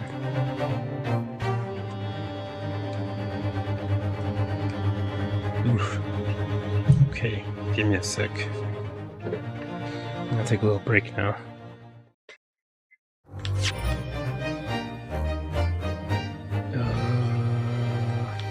Let me save. Okay, I will be right back.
Whoosh.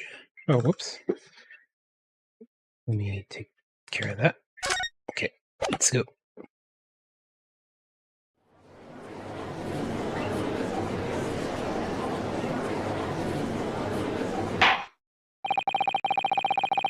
I consider the defense's counsel request for a further summation examination of the jury. I have determined that the court must uphold the defense's judicial right to the procedure. So, counsel, you will now proceed with your second summation examination. I presume the jury is ready, Mr. Foreman. My lord. Very good. In that case, I must ask each of you now to state clearly and concisely for the court the grounds on which you find the defendant guilty of this crime.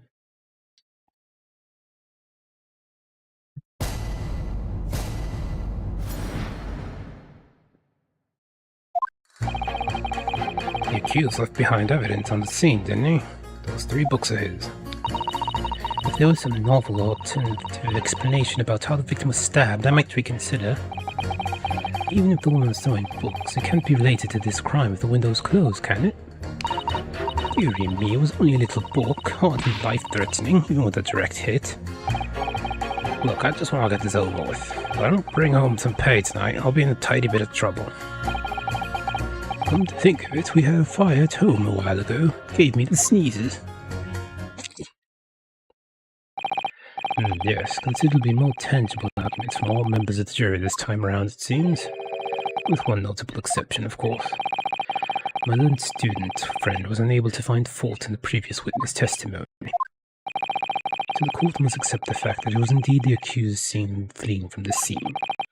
And moreover, no one else was even at the scene to commit the crime. Well, if the eyewitnesses are correct, it would seem as if the conclusion is somewhat set in stone. I fail to see how it can be argued in any other way. That means, I'm afraid, that during the summation examination, it's essential that you establish some other tangible explanation for the facts. How? What would even constitute a tangible explanation here? It's obvious. Who stabbed the woman, and how? Those 2 details are all you need to provide. Simply give us a name and a method by which the attack was conducted. And there I was thinking this might be hard. Miss Naruhodo, you have to do it, otherwise this really will be where the trial ends. No pressure then. It's quite enough preamble. Proceed with the summation examination, please. I presume you are prepared, counsel. Oh, yes, my lord. Alright, Ryanosuke, focus your mind now. Clearly, the key to the summation examination is going to be juror number 4, the maid. Or should I say Mrs. Garadeb. You have a book that disappeared from the Garadeb's house on the evening of the incident. And the 4th book found in the victim's hand. Must be a way to link the 2. Yes, that's what we have to find. Using every technique I've learned in my short career so far, whatever it takes. Don't forget to keep an eye on Mrs. Garadeb and how she reacts. Even to the things other people say. Oh, we gotta pursue too?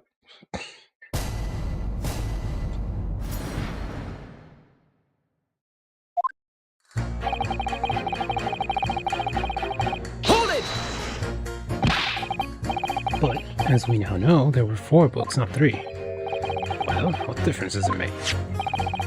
There's every possibility that the 4th book, in fact, belongs to the defendant's landlord. Yes, that's the part I have a problem with. Sorry? Well, at the point the woman was stabbed, this landlord fellow was at home, wasn't he? Enjoying a fiery scrap with his wife or something, you said. Not exactly how I put it, no. Well, anyway, the point is, the fellow and his wife were somewhere else when it happened.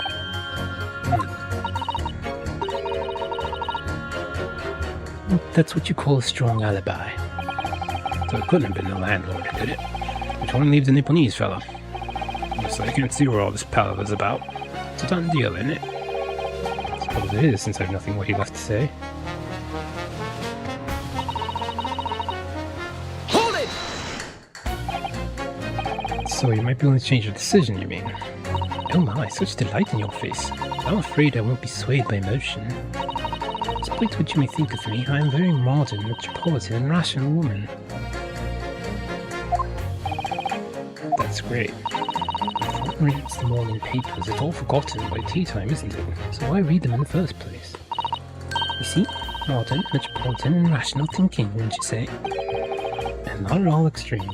As I see it, an overwhelmingly suspicious Japanese man has been implicated by overwhelmingly strong testimony. So despite one or two minor puzzlements, I do declare that the man is overwhelmingly guilty. Modern, metropolitan, and rational logic, wouldn't you say? Overwhelmingly. Those modern gals are always delighted to embrace new fads, you know? So I'd be only too happy to consider an exciting new theory if you could come up with one. I'd be happy to do that too, if only I could. It's to our very best not to disappoint the modern and metropolitan young lady. Right. I'm glad you made it rational there.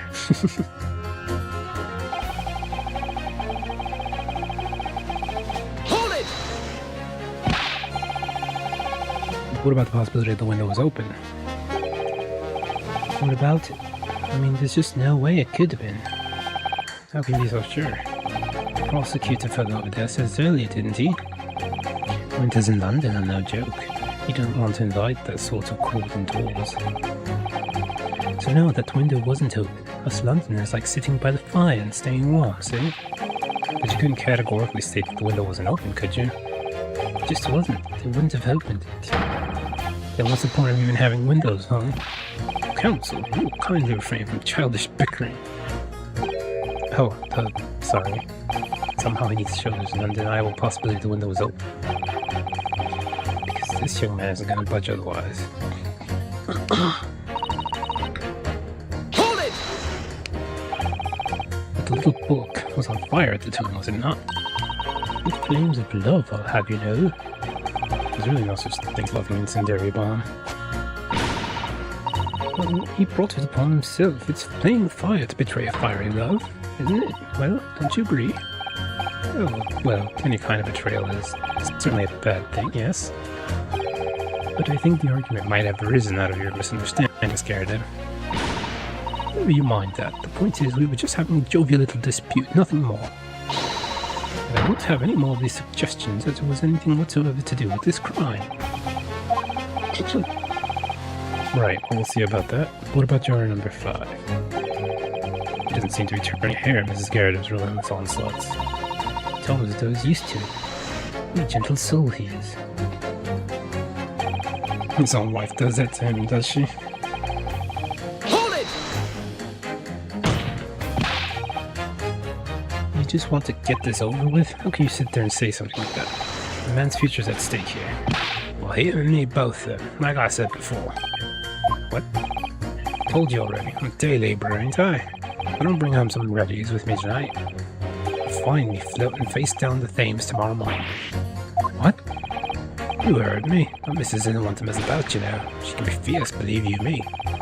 Another shining example of marital bliss, then. A situation like this cropped up the other day. It was, well, you know, it's funny, but I can't quite remember. Sorry? It's too frightening, that's the thing. Must have blocked it out. Blocked it out. Doubtful. I wonder if Mr. Pete will ever be dragged into the Thames by his scarf. Don't even go there, Mr. Sato. Must be some way Jaws' memory about this. Hold it! Does that have anything to do with your decision about the defendant's culpability in this case? Sorry? What was that? I'll have to speak up, lad. Could you tell us more about that fire? Last winter, my grandchildren baked me a lovely cake on my birthday. It had 75 candles on the top, it did. What a sight to behold it was. Put candles on a cake? Was it some kind of devil worship? Of course not. It was an angel cake to celebrate my birthday, obviously. It seems that a common custom here in Great Britain, Mr. Naruhodo. Anyway, I mustered all my puff to blow them out. Well, they must have blown wrong somehow. The flames didn't go out, but candles went flying all over the room. The furniture caught and everything went up. The whole place filled with smoke. Definitely sounds like devil worship to me. And by the sneezes, I presume you mean a cold. But how did you catch a cold from a fire? What a fiasco it was. The grandchildren, bless them, threw water over me as they tried to put out the flames. And then because the whole room had filled up with smoke, of course, I had to open all the windows to clear it. The windows. Biting winter air rushed over me like the devil dancing on my grave, it did. I caught a terrible cold from it. Put me in the hospital for a while. Won't forget that birthday in a hurry. I knew it was divorceable. Just thinking about this old man's story to play on my mind for some reason. I need to demonstrate who, apart from this Natsume, could have attacked the young woman on the street, as well as how he or she could have done it. Yes, but once again the juror statements are full of personal prejudice. A lot of them seem convinced they're right, even in the face of logical arguments to the contrary. I think you're going to need to pit them against each other to force them to accept an alternative explanation. Yes. You don't necessarily need to find a contradiction between their assertions, just a connection might do the trick. That's the spirit.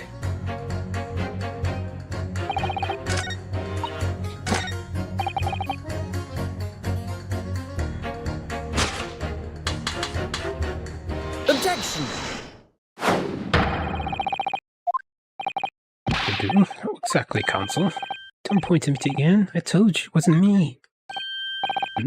What's that you say? Speak up, lad. Speak up. Juror number 3, do you see? Oh, me? See? See what, sir? You read juror number 6's account of his birthday celebration last year. It seems, despite being a Londoner, he once opened his windows in the middle of winter. Well, yes, of course, because it was an emergency. I mean, obviously, if the room was filled with smoke from a fire, then you'd be mad not to open the... Oh. Exactly. On the day in question, at the time of the incident, there was a fire in the Garrett household. Mr. Garrett had the following to say about it. The whole place filled with smoke. Oh, my hat.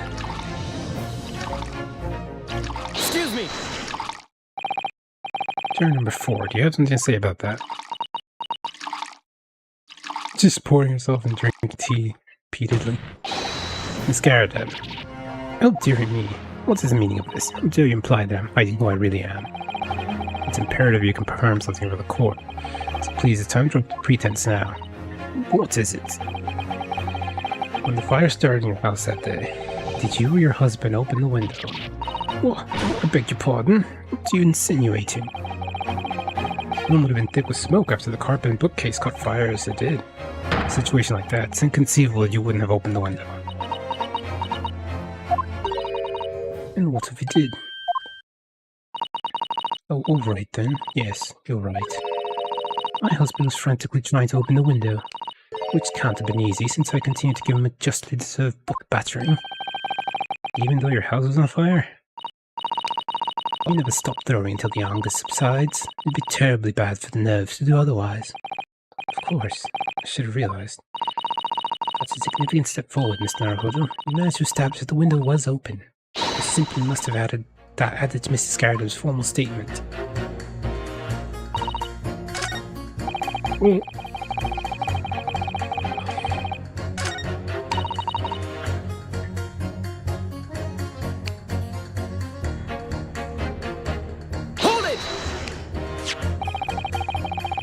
Weapon found at the scene of crime shows very obvious signs of fire damage. And the title of the book is Lion's Pride. The same title, in fact, the book Mr. Garrett had told us he had been reading. Well, I really couldn't say. On the day in question, did you or did you not owe your husband a copy of Lion's Pride that he had been reading? I did. It was the first thing I could lay my hands on, so I hurled it straight at him. And now you come to mention it, yes. He was rather enjoying reading it, you're right. Why did you not reveal this information to the court from the outset? Because I couldn't, you insolent little man. I didn't remember. At times like that, you pick up and throw whatever you can lay your hands on, as you well know. I really don't. I barely noticed I was throwing a book, much less the title of it. Huh? What's over here? Excuse me!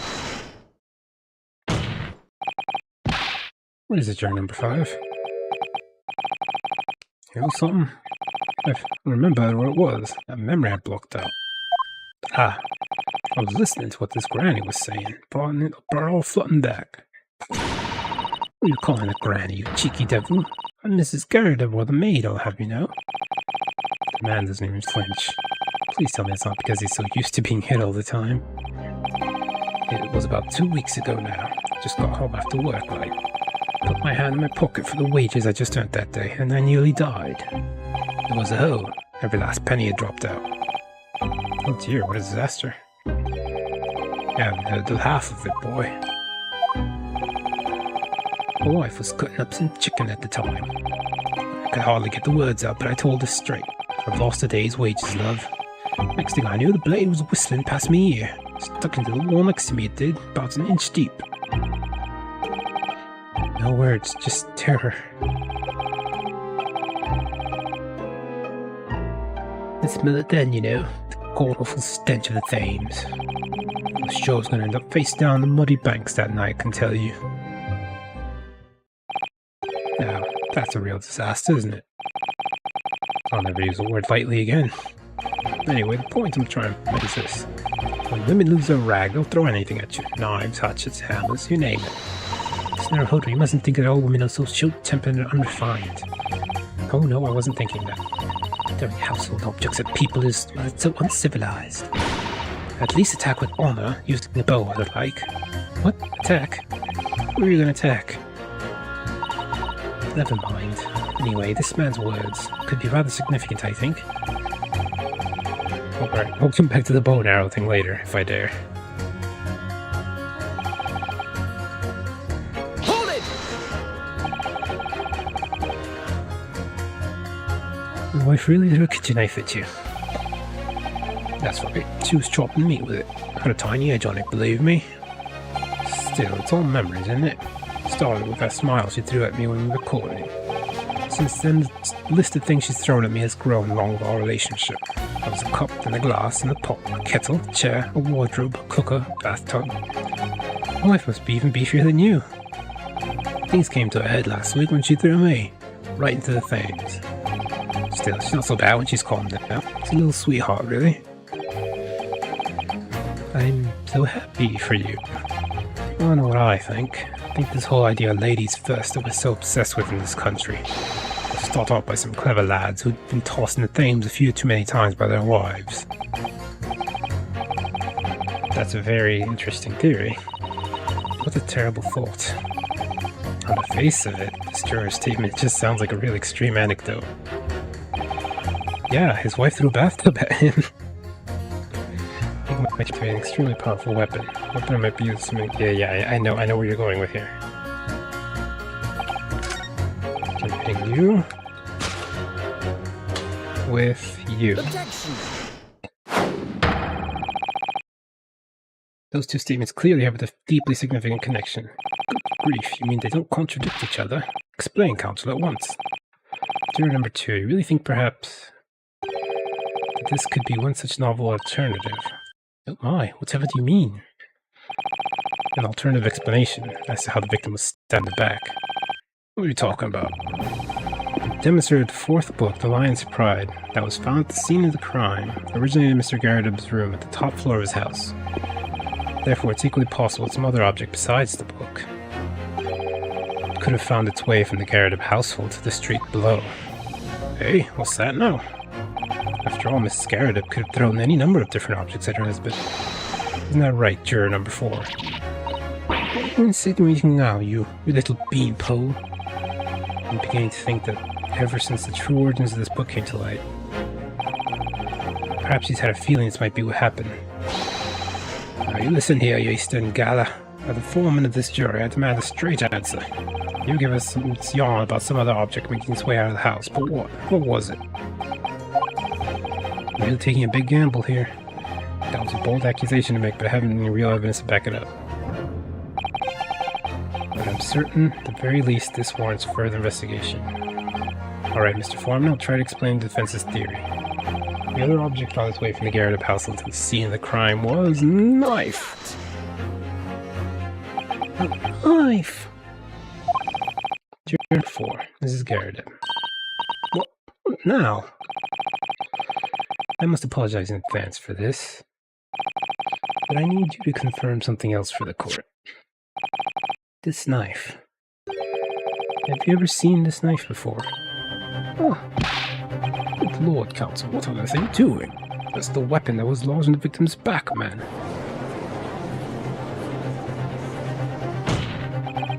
My lord, remember that when the victim was attacked, Mr. and Mrs. Garrett were in the throes of an argument. Mrs. Garrett was hurling anything she could at her husband, who had been backed up against the window. A window that had been opened to clear the smoke, and through which a book sailed to land at the crime scene. You can't seriously believe that the book was found in the victim's grasp. Are you saying that it flew out the window and across the street to land neatly in her hand? Even my missus ain't got a name like that. Yes, I admit there are many details we don't yet understand. That's the point. That's precisely why he's not allowed this trial to end. Not right now. Oh my. Ugh. Mrs. Garrett, your answer, please. Have you seen this knife before or not?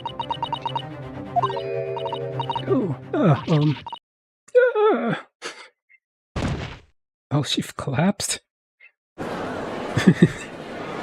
She leaned back in her chair too much. My lord, I wish to change my decision. I'm a woman of my word, after all. Thank you, madam. Yes, I agree. I certainly didn't see this coming, but I just don't think it would be right for this trial to come to an end now with so many unanswered questions. Mr. Foreman. Have to agree. Not that I think the granny didn't mind. Yes, you know what? I'm not quite happy about this at the moment either.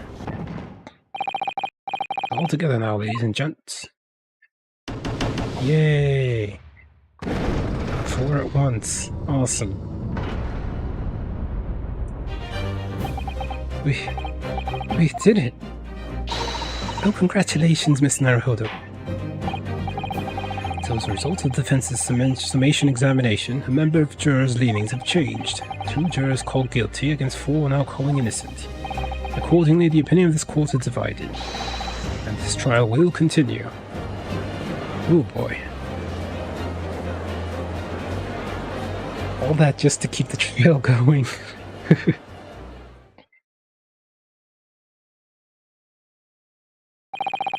Now then, Lord Van Zeeks, how does the prosecution wish to proceed?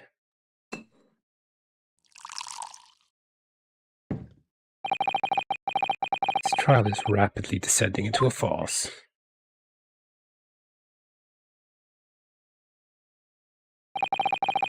The corked wine, the first few sips are bitter enough. And there goes another one. But what follows is so repugnant it's good for nothing save the gutter. If I may, Lord Van Zeeks. The defense has just put forward a credible alternative explanation for what happened. Credible? Is that your considered opinion, Mr. Foreman? The defense's argument is a joke to which I barely know how to respond, but let me start by insisting that you must all familiarize yourselves better with the relative positions of those places being discussed. What do you mean by that? What's his angle this time?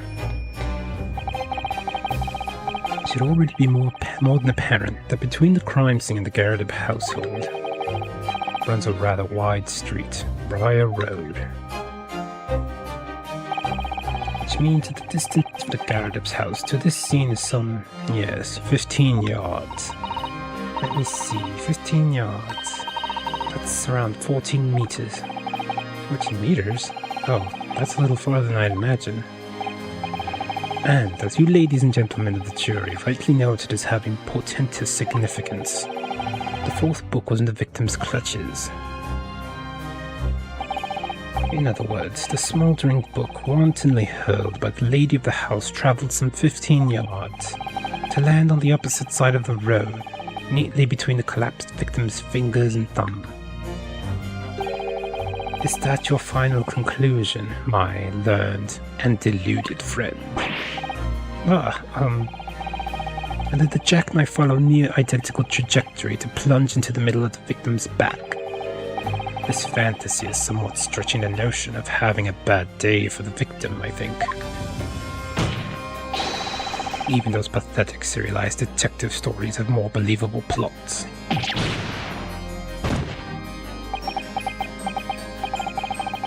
There's nothing I can say to that. That prosecutor loves the sound of his own voice. Mr. Sato, serialized detective stories are pathetic, are they? How dare he? Maybe let's pick our battles here. may I be allowed to speak? As judicial assistant, you may speak for the defense, yes. Go ahead. Prosecution may consider the idea of fantasy, but what the defense has postulated was believable enough to persuade the jury to change its leaning. And as such, the court has a duty to explore this alternative explanation as thoroughly as possible. To that end, juror number 4, Miss Joan Garrido, must be called to testify and submit to cross-examination. Saints alive! A cross-examination of a juror?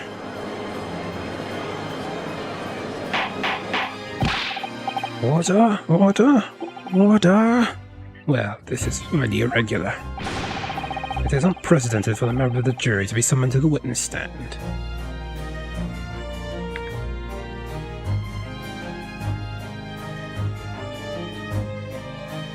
Objection!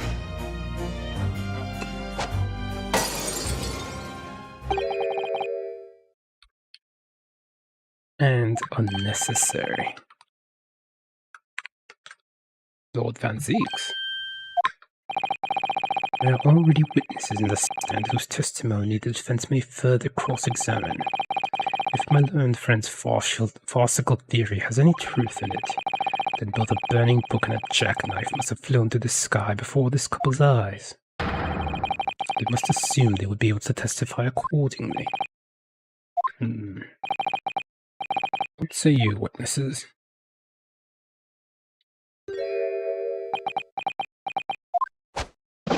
Yes, sir. Constable Raleigh Beat, reporting for duty, sir. Good morning, officer. Sorry for dozing until now, sir. Haven't slept for a month on account of a villain who's appeared on my beat, sir. Oh, they are so heroic, these London bobbies. Patricia, my darling, I've been neglecting you, but no more. Oh, Rowley, my hero, you make me swoon. My voice.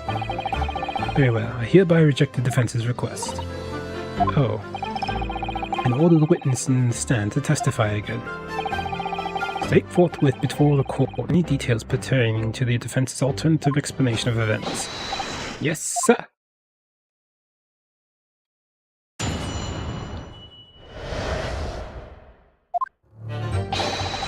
This case has nothing to do with Mr. and Mrs. Garrido. Believe me, a London bobby is good.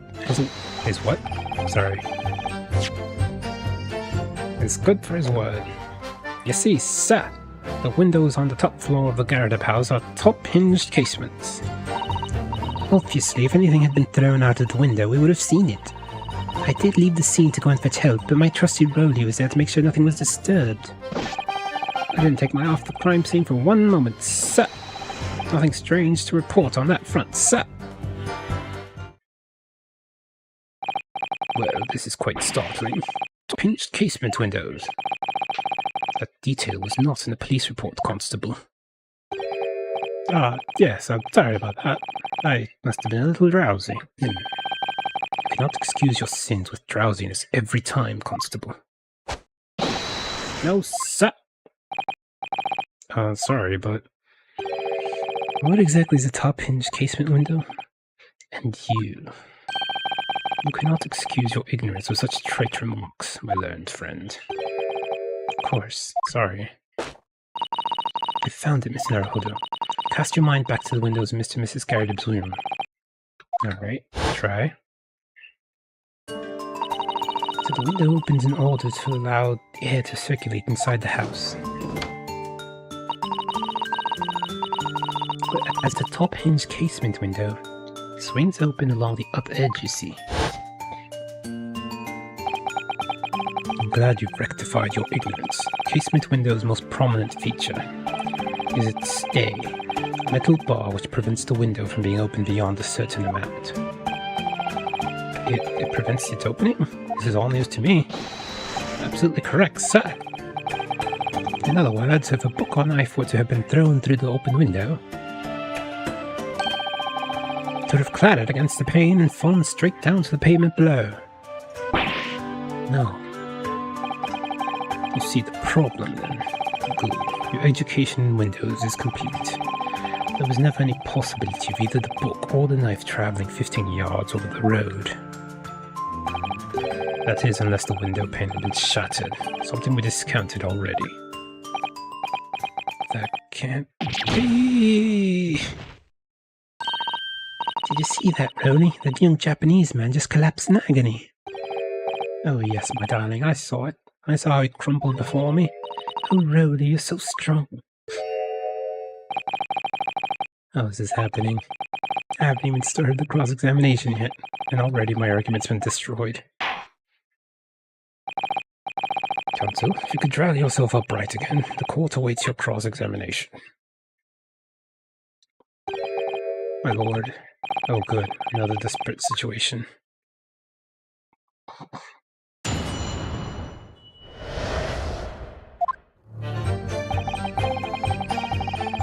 Okay. Hold it! Hold it. How can you say that for certain? Very good question, sir. And the answer is this. As the noble founding principles of the force written on as a reminder to us, to all us policemen of our sworn duty. He showed us that before, didn't he? Did he? Can't say I remember. He did. To patrol the streets of London town and uphold the peace of the common man. That's what the job's all about. And that is why I can stand here today beside my long-suffering wife and tell you Bobby's good for his word. While rubbing my eyes admittedly, sir. Oh, Rowley, you're so manly. Of course I am, my darling Patricia. Oh, Pat. Oh, Rowley. You're still so cute. No, none of this is what I meant. I meant, how can you say for certain that this case has nothing to do with Mr. and Mrs. Garrett? Ah, I see, sir. Should have said so earlier, sir. Yes, well, so could you answer the question? That was a waste of time, then. Absolutely, sir. I will answer it to my fullest of my abilities, sir. There's a surprising reason why Mr. and Mrs. Garrett's domestic dispute can't be related to this case. But before I get into that, sir, just one thing. Yes? Very much like you and all your countrymen to understand the great British institution of Scotland Yard. I hope you'll take back some tales of us to London, of us London bobbies, and how we uphold our guiding principles. I wasn't planning on going back just yet. I've only just arrived here. So to that end, sir, I'd be happy to lend you my warrant card for your perusal. But I must warn you, you won't be able to get through it without shedding a few tears. Thank you. I'll try. Great. Let's see what it says. Not sure when I'm going to need this, but alright.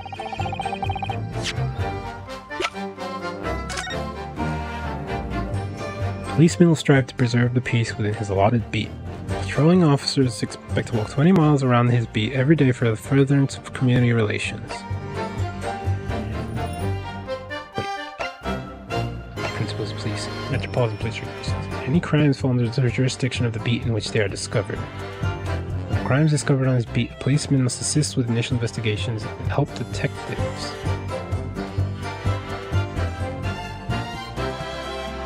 This isn't his beat.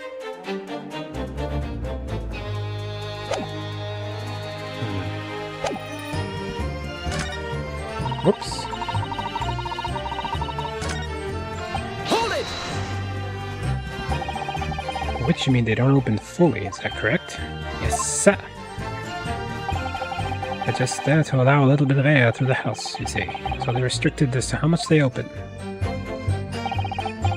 And therefore, anything thrown out the window from inside the room would simply strike the pane and fall to the street directly below. For clarity, allow me to mark the map. Here's the location of objects with the fallen. Yes, directly opposite the scene of the crime, on the other side of the rather wide road. It had been so hard for somebody to mention this top hinge casement thing before. Well, I have another question for you, Constable. What would that be, sir? How do you even know? Why would you have any idea what sort of windows Mr. and Mrs. Garrett's house is furnished with? Ah, well, sir, that's very simple. You see, I helped with the investigation yesterday. You good? Excuse me! have something to add, Mrs. Beat? Sorry.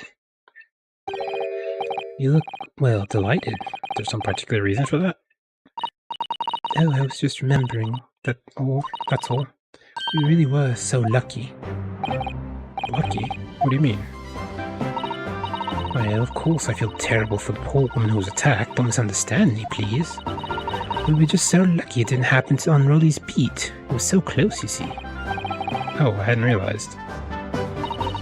Oh yes, that street, Briar Road. That's the boundary between Rolly's beat and the next one. Isn't that right, my love?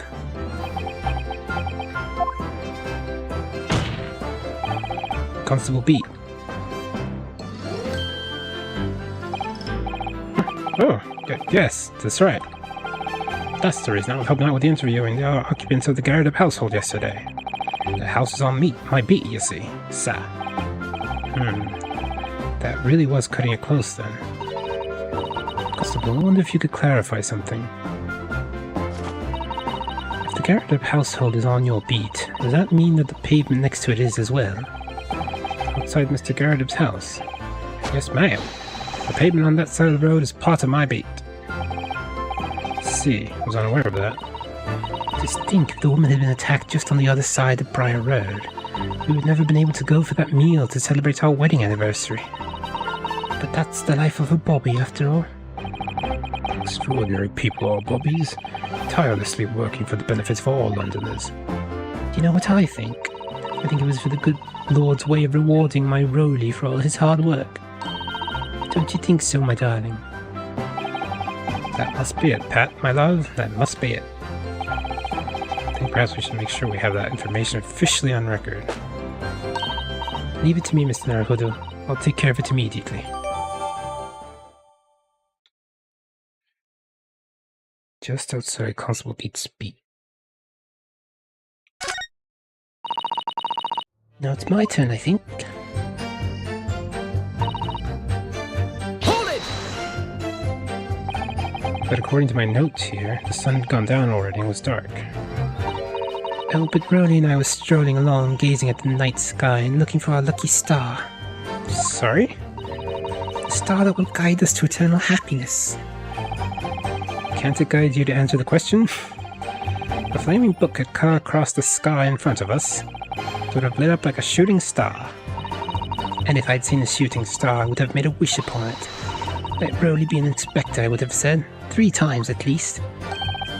Of course, what with all the smog and everything, maybe I couldn't actually see any stars. In short, are you trying to say that neither a book nor a knife crossed the sky before you? Yes, sir, that is correct, sir. Sure as the night sky in London is starless, sir. It certainly seems like you're telling the truth. And then we saw the poor woman fall to the ground, so we ran straight over to help her.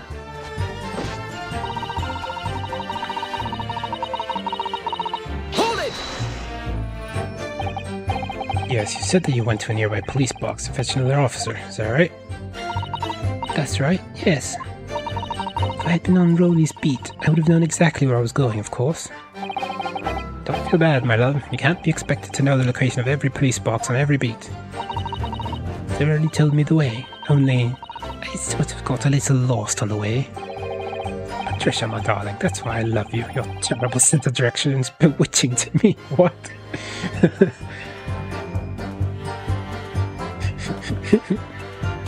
It's hilarious.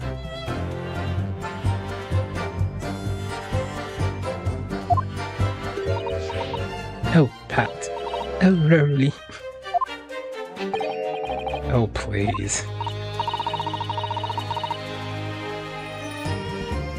So I suppose I was gone for about 15 minutes. But like I said, my Rolly was at the scene the whole time, making sure nothing was disturbed. I was off duty at the time, of course, but Troop Bobby's never really off duty, sir.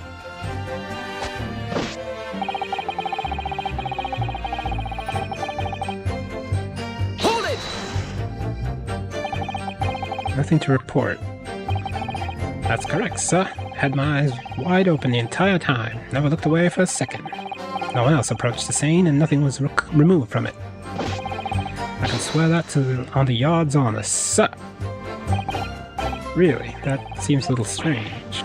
beg your pardon, sir. Strange, sir. Seems altogether regular to me.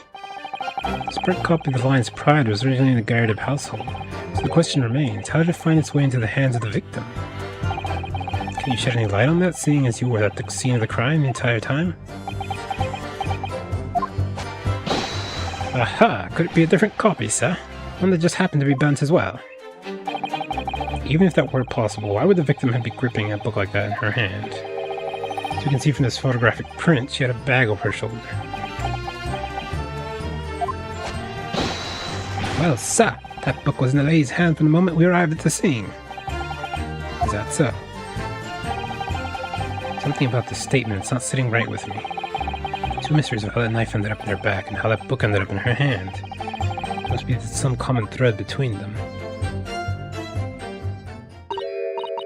Can I ask you something? Please, Mr. Lawyer, sir? Not again. Oh, yes, of course. What is it? You're doubting us, aren't you? I can tell. What? I wasn't really. I mean, what's she doing? Please, just because I'm a woman, it doesn't make my testimony less valuable. I might just seem as wife of a policeman, but I'm a woman of my word, I am. I really don't remember ever suggesting that I doubted you. No excuses, I don't want to hear it. My voice will be heard. My lord, you'll let me speak, won't you? Yes, Mrs. Beat, I will allow you to supplement your testimony if you so desire. Sometimes the path of least resistance is the sage one. That was a very loud mutter.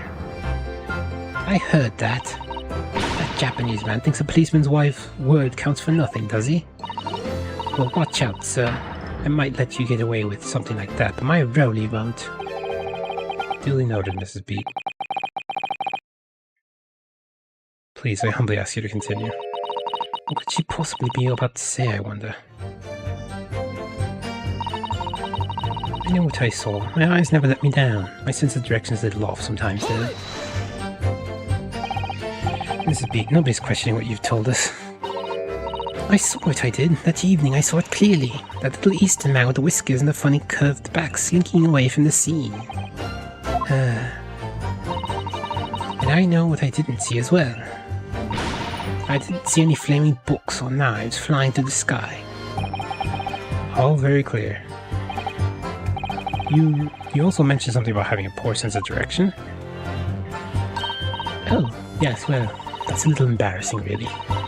I am always ending up at the wrong place when I made arrangements to meet Rowley. He gets ever so cross. Huh? Excuse me! Constable Beat, is there a problem?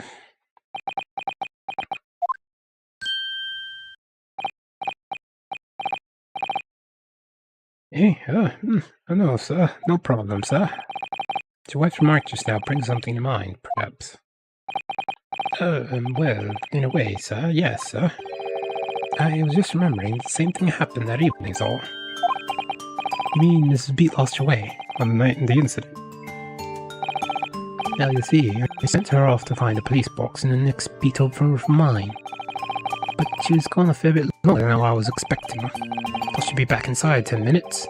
My darling was gone a good 15. Oh, Rowley, you're such a tease. But the reason I was so long was because of the bouquet, silly. The bouquet. Sorry, what bouquet are you talking about? It was a present for our wedding anniversary. Rowley's so romantic. He saved up for it with farthings and halfpennies he found in the gutter while doing his rounds. Yes, how romantic. I'd forgotten all about it until just now. Adieu, my darling. Oh, yes. But that was just between us. No talking about it to anyone else, darling. I have to promise. Really? Oh. What was that all about? Constable B looked very obviously troubled during that exchange. I'm afraid I can't offer any useful insight, Mr. Naruhodo. So I'm quite sure one thing. You have to ask Mr. Beat about the bouquet. Mrs. Beat about the bouquet. Mrs. Beat, this bouquet you just mentioned. I'd like that detailed about it to your testimony, please. Oh, really? Yes, I'd love to. Why objecting? Hold it! I mean, you've dropped the bouquet at the scene of the crime. Yes, that's right. I was so upset. When we ran over and saw it was a woman with a knife in her back. I was so shocked I dropped the bouquet Rolly gave me. It was in a dark spot where its street lights weren't casting any light, so I didn't notice at first. Then he went to the police box and reported to the policeman whose beater was on. Yes, and I came back to the scene together with the other constable, you see. That's when I spotted my bouquet again. The funny thing was, when I went to pick it up, there was no one near the victim's body at all. In case you need reminding, Mrs. Beat, the victim is not deceased. I was all flustered for a moment before I heard a voice calling me from the other side of the road. Your husband, presumably? That's right, silly me, I'd gone over to the wrong side of the street. Although I'm going to blame the bouquet this time. I can't think how it got there, I really can't. The bouquet somehow moved from one side of Briar Road to the opposite. Curious indeed. Isn't it? But the worst of it is I forgot to pick the bouquet up again when we left the scene. The beautiful rose Rolly brought me. That change from the gutter he spent so long collecting. By bouquet. Who perhaps mean this sorry solitary rose? Ooh. Yes, that's it. That's the bouquet Rolly bought me for our anniversary. With all bits of change he found in the gutter. Maybe just call her Rose. Tell us, Lord Lanzix, where did you come upon the flower? Come by the flower. According to the report by the police officer in charge of the crime scene investigation, it was found on the edge of the pavement in front of the Garrideb household. Oh, the Garrideb house. Though it wasn't noticed until the morning, as it lay where the street lamps cast no light. It was believed to be of no relevance to the case, since it was found on the opposite side of the thoroughfare. Well, thank you, sir. Thank you. Can I have it back now, please? No, I think for good measure, this rose should be added to the court record as evidence. Oh.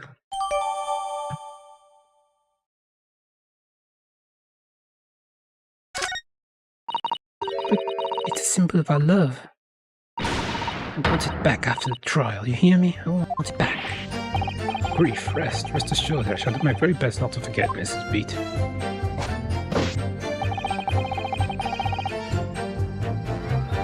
Hold it! Nothing to report. Oh wait, I already saw this.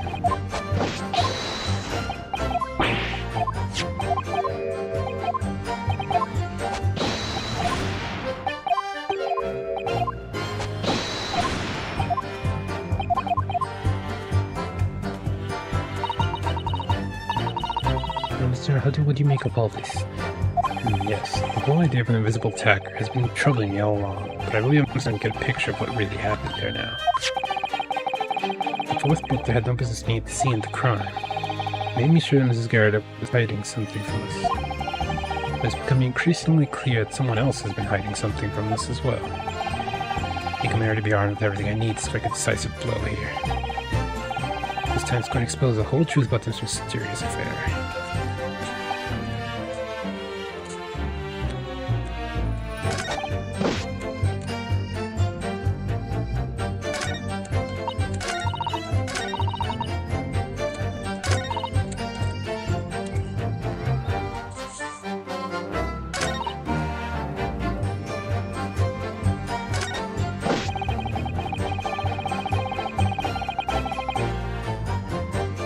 Shall I present the rose?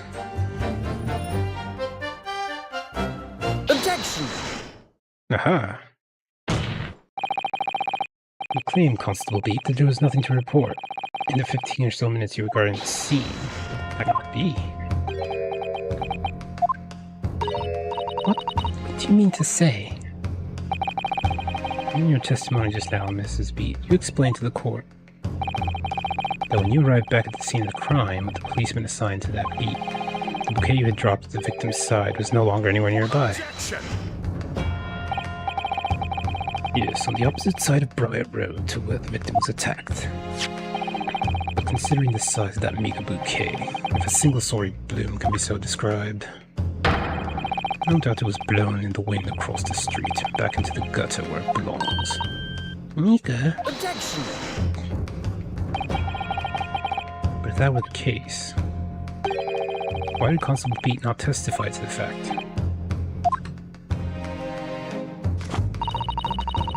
No one else approached the scene and nothing was removed from it. Constable Pete swore to that on Scotland Yard's honour. But the bouquet belonged to me. It has nothing to do with the case. But Rowley didn't mention it, I'm sure.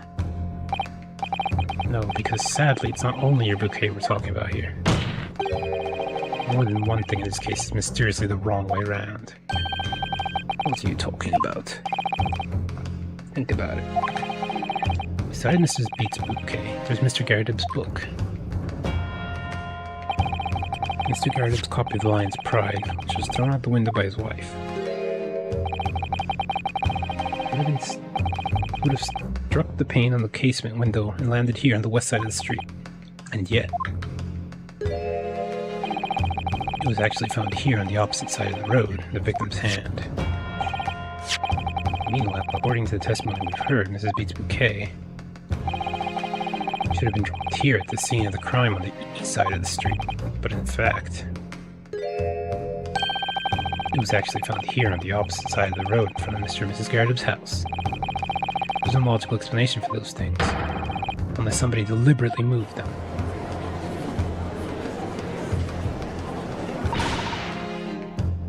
What are you trying to say? What are you talking? It sounds like you think my Ridley has done something wrong. Don't you listen to a word that scrawny lawyer says. Wittering on about books and bouquets. Why should we care? It's nitpicking, that's what it is. Oh good, Mrs. Garrideb's come round. You might call it nitpicking, Mrs. Garrideb, but deliberately meddling with the list of crimes is a criminal offense. It's called, tampering, Mr. Naruhodo. The person responsible for this tampering cannot admit to it, for a very subtle but compelling reason. Objection! Tampering? You've barely heard the term before. Tell us, my learned friend, who would possibly have had cause to carry out such an elaborate deception? Yes, there is someone who tampered with the scene of the crime that evening. All the evidence and all the testimony points to that one particular person.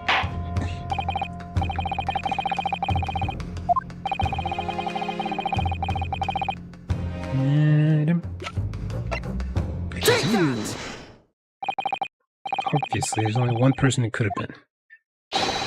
Constable Rowley Beat. It was you. What, a policeman? A member of Scotland Yard? What nonsense. Why would my Rowley do something like that? There's no one straighter than my husband. No Bobby works more tirelessly for the people of London.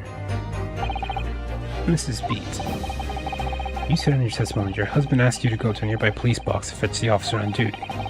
15 minutes you were absent from the scene is the only opportunity anyone had to tamper with it. You're making it up. It's all nonsense. It's all lies. What about that Japanese man with the whiskers? I bet it was him. He did it. If that was true, Constable Beat would have seen him do it. Oh. And forgive me for pointing it out, but when you dropped your bouquet, Mrs. Beat, it was after the defendant had fled the scene. Ah, well. Objection! First you make accusations about the landlord and his wife, and now you incriminate a policeman as well. But your accusations lack one very important thing. You claim the crime scene was tampered with. But there's only one reason anyone would commit such a reckless crime: to hide something. That's right, he's right. My husband and I just happened to be there, that's all. So why would we have anything to hide? Doesn't make sense. You've offered no motive for this alleged tampering. And until you do, your accusations are nothing but empty threats. Constable B had a very good reason for wanting to tamper with the scene of the crime. That's the key to this entire affair. Mr. Naruhodo, have you managed to solve this mystery? Constable, you have made a very serious accusation against a London police officer. If you are mistaken, I'm sure I need not point out that your reputation as a lawyer will be irrevocably damaged. With that stark warning in mind, you will now explain to the court the motive for such alleged tampering.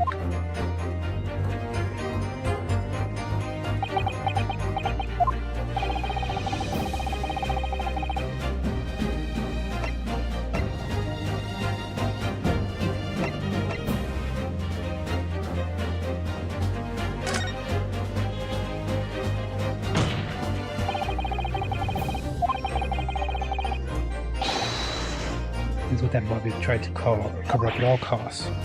What? When the victim fell, you mean where she was attacked? What are you talking about? We told you at the very start, didn't we? On the pavement of Briar Road, we saw it happen, remember? It was right here, as if anyone didn't already know. That's certainly what everybody's been led to believe, but in fact, that isn't where the victim was stabbed at all. What? What?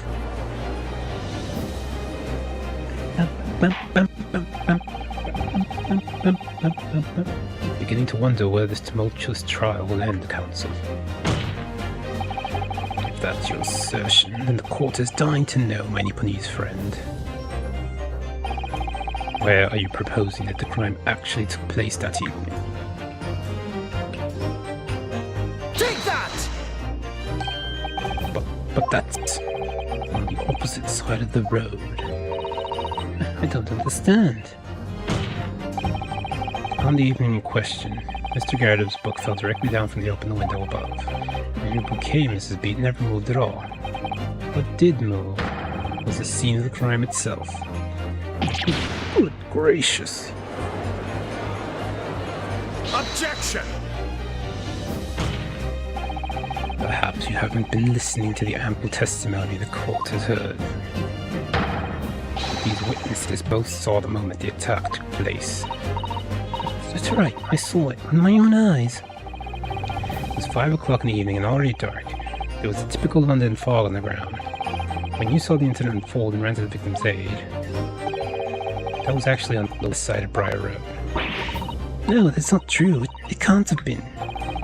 Constable Beat then arranged for you to be absent for a while by sending you for help. And during the 15 minutes you were away, he transplanted the crime scene. He moved all the things shown in this print, the victim herself, the 4 bullets. He moved everything, in fact, to the pavement on the east side of Briar Road. Extraordinary. But the constable overlooked one thing. What? What did you overlook? The bouquet, I presume. Exactly. The prosecution told the court just a few minutes ago about the discovery of the rose bouquet. Lord Van Zeek said it wasn't noticed in the morning, as it lay where the street lamps cast no light. Yes, it couldn't be seen in the dark, obviously. Which is why it was the bouquet that was found in its original position on the pavement on the west side of Briar Road.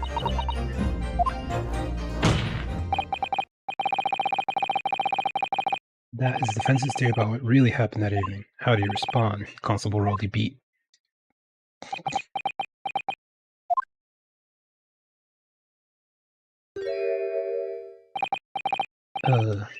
Well, I'm very sorry. Didn't mean to nod off again. I haven't slept properly in a month. Did I miss anything important? Oh, Rowley. It isn't true, is it? What that lawyer said is all lies, isn't it?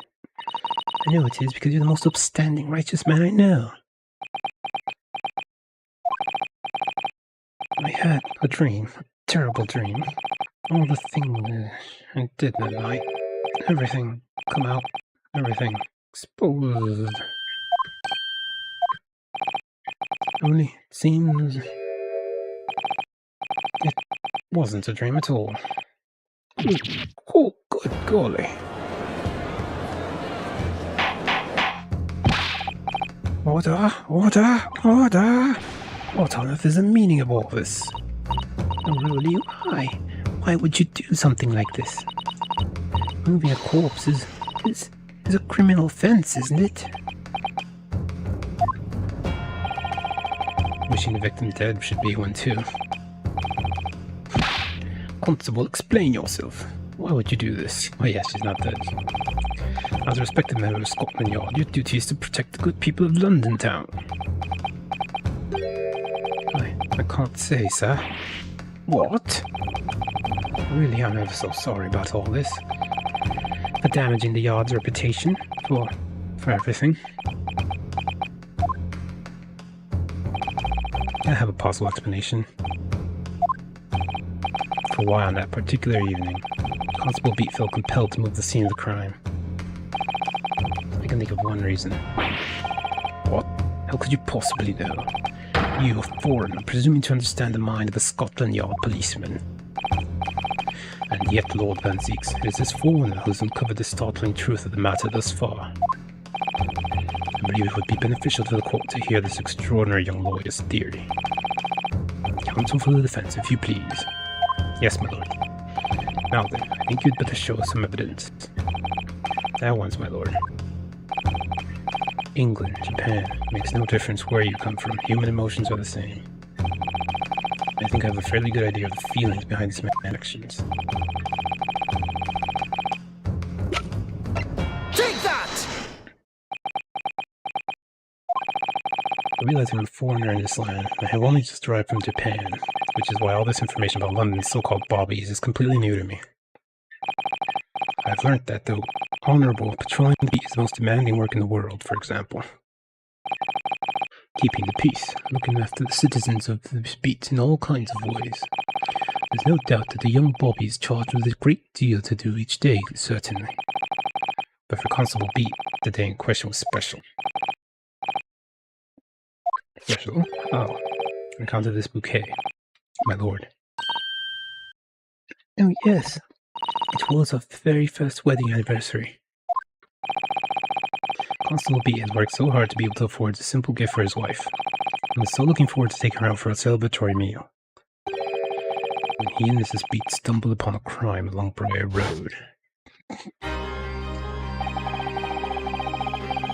When he saw the shadowy figure through the fog collapse on the pavement ahead of them, what must have gone through the man's mind? Or was that Brianowski? But, yeah.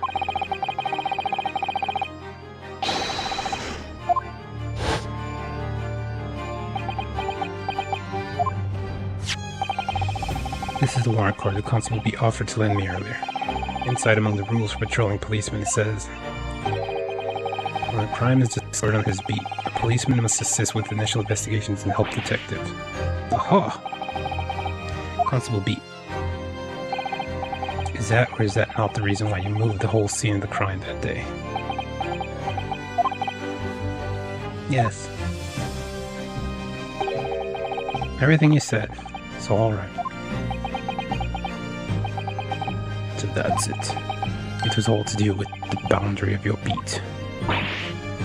Oh. Exactly. To summarize, the incident actually occurred on Constable Beat's beat. Good gracious. Constable, do you realize the gravity of what you have done? It was the first time since I became a copper that I'd ever cursed God. Stay close to me, Pat. The criminal could still be lurking somewhere. As we ran over to the scene, I had every intention of doing my duty as a police officer. Got to report this to the station as quickly as possible.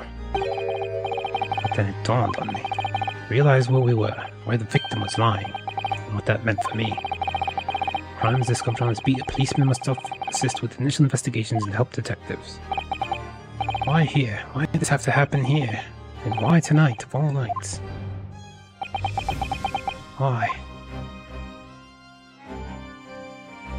Wow. It's a copper's job to guard the scene of the crime, so I told Pat she'd have to go to the nearest police box and fetch whoever was on duty there. It was then, when I opened my mouth to speak, it just came out.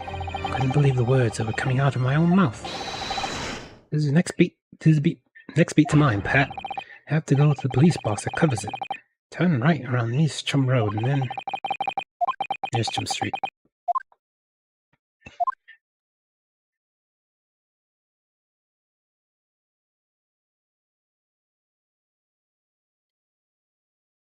So, this was an accident?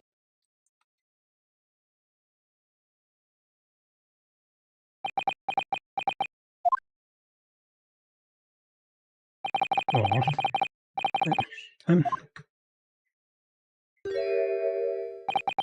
I'm sorry. I'm so sorry.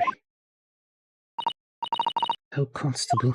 I just wanted, just that one night, to take my Patricia out for dinner. Oh, Rowley. Just that one night.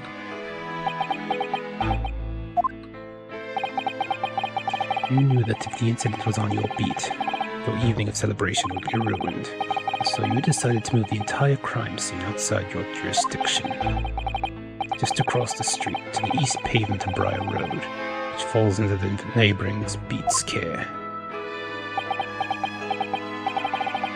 You see, I thought, well, I was sure the victim was dead, you see. I beg your pardon. Well, of course he did. Otherwise, my Rolly would never have left the poor woman on the freezing cold pavement. Ah, I see your meaning now. God got me back for my sins, didn't he? Didn't he? That's why I missed the rose I bought for Pen. Oh no, Rolly, that was all my fault. I should never have dropped her in such a dark place. I'm so sorry, Rolly. And can you tell us, Constable? How many books did you move from the one side of the road to the other in total? Huh? Oh, 4 it was. Yes, sir. Definitely. 4. 3 of them dropped by Mr. Natsume, and the 4th being the one that fell from the window upstairs in the Garrett household, of course. But what made you place that book in the victim's hand? And all the others were scattered haphazardly around, I mean. Oh, well, sir, that's because that's how I found it. How you found it? What do you mean? I first ran over to the scene. The victim was already holding the book. So, when I moved everything, I made sure it was still in her hand. You're sure it was this book, Lion's Pride, that the victim was holding? Oh yes, sir. No doubt about it, sir. Interesting. The person was walking, the burning book just fell from the sky. They picked it up, and then a knife stabbed her. From the sky as well. I thought it was an open and shut case at the time, you see. There were only the 2 people at the scene. Pat and me both saw it happen. However, which way you look at it, had to be the fellow who ran off and done it, I thought. Couldn't see the harm, really. Didn't really think moving it all onto the road would make a jot of difference. I suppose this is it for me now. I've had it. My lord. Yes, Lord Van Zieks? I believe that concludes the cross-examination of the witnesses. Constable, you may withdraw. Yes, sir. Mr. Prosecutor, sir. What will become of my Rolly? What will happen to him? For now, you are free to go home. The police will contact you in due course. Please, don't punish my husband. This was all my fault. It's because I'm always moaning at him for coming home late. Leave it now, Pat. Let's go home. I'm tired. All right then, my love. One last thing, Constable. Sir? Let this be a lesson to you. In a criminal investigation, every detail matters, however insignificant it may seem to you. Yes, sir. Hold that lesson to your mind. And never again make the mistake of tampering with the scene of a crime. Huh? Never again, sir. You mean to say? Leave now. This trial is not yet over. Sir! He's not completely hopeless. Well, quite a startling revelation, I must say. Never thought of a third party transplanting the entire scene of a crime like that. Indeed, my lord. Nevertheless, there are some immutable facts here. Principally, that you accuse Mr. Soseki Natsume as the only person who could have committed this crime. No, I disagree. Now that we know the true scene of the incident, there is someone else. Another person who could be responsible for the knife in the victim's back. Forgive me for being presumptuous, but I believe the prosecution is probably well aware of this possibility already. Lord Van Zieks, is this true? Very well. Name the person, if you will, and if further investigation is warranted. The prosecution has no objection to the trial continuing.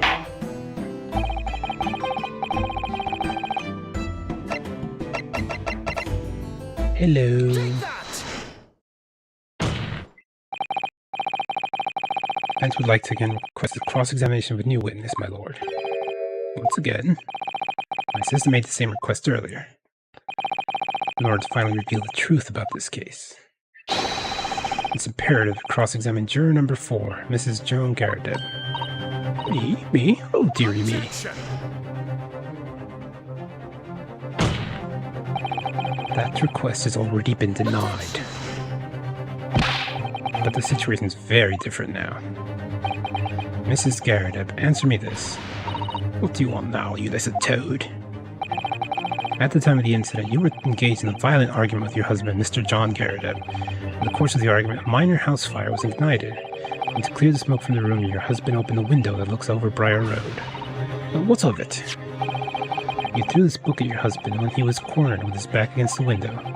Upon striking the pane of the top hinged casement window, the book plummeted directly below, finding its way to what we now know to be the true scene of the incident. Yes, and as I said, what of it? During the argument, you were beside yourself with rage. As such, you threw not just books, but anything you could lay your hands on. So, let me ask you one more time, Mrs. Garrideb. This knife, the one removed from the victim's back, have you really never laid eyes on it before?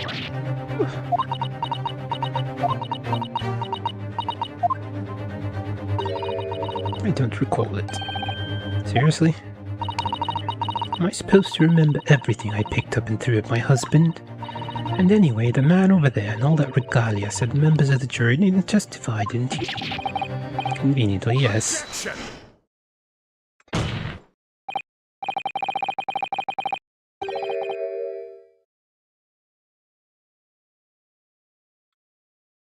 No, I have no recollection of saying that at all, juror number 4.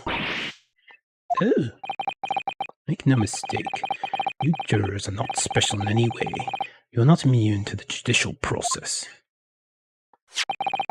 If you know something about this knife, madam, let the truth come out. But that's just a common or garden knife. Could have come from anywhere. We have several like that at home. If one is missing, how would you expect me to know? What's that? Are you joking? What are you saying? Please, Mrs. Garrideb. She lost it. Now you listen to me. I refuse to believe all this nonsense. Couldn't bear the thought that I'd injured someone. Do you hear? I couldn't bear it. Oh, the poor woman. So, yes, I want evidence. I want to see hard evidence if you're going to insist on this being my fault. You're not going to have to. You're going to have to prove to me that I threw that knife, if that's what you think. Come on now, chop chop. Here you was. Oh well. Well, Miss Naruhodo, if I had evidence like that, believe me, I would have thrown it at her already. Then take the stand, juror. Oh. The prosecution does not object to the defense's request to cross-examine this woman. Thank you, Lord Venziix. I'm going to have to testify. Juror number 4, and I'm sure you will appreciate having observed with your own eyes today. Witness testimony can lead to the most extraordinary truths being unearthed, truths of which the witnesses themselves may not have even been aware. Oh dearie me. So I demand your full and unadulterated testimony, Mrs. Garrideb. And mark my words, this court of law today we shall extract the truth. Do you concur, counsels? Certainly, my lord. Oh, that's what I'm hoping for, my lord.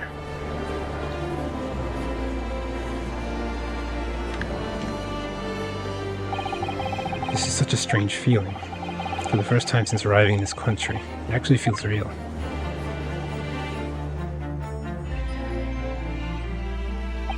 I thought the jury table was higher up for some reason. I'm here in the Old Bailey and I'm a lawyer.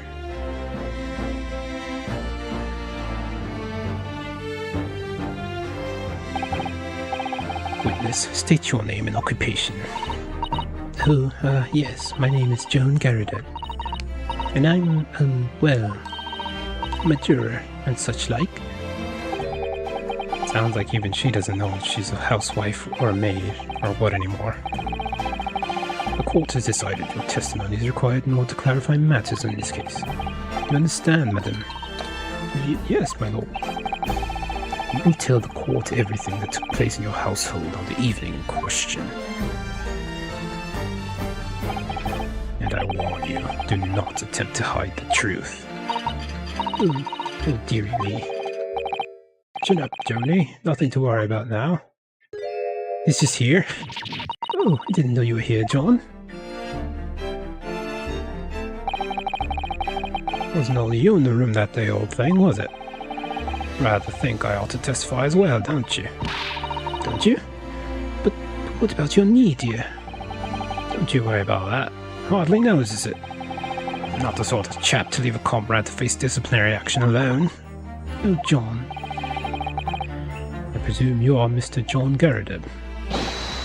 Yes, sir. Former second lieutenant of the 3rd Regiment of the 4th Northumberland Fusiliers, sir. Seen my fair of action, and now living the quiet life, as it were. The quiet life. Were you not engaged in an incendiary battle with your spouse on the day in question? Ah, well, yes. Quite. I believe this may represent a first in the proud history of the British court. Calling a juror to the witness stand is unprecedented. However, the court will hear your testimony now, juror number 4, and that of your husband. They will recount clearly and concisely the events in your home at the time of the incident in question. Sir, at once.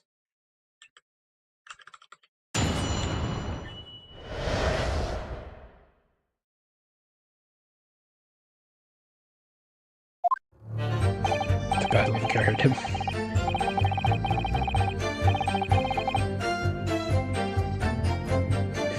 Yes, on the day you're referring to, the wife and I did have a bit of a skirmish. Can't recall the reason now.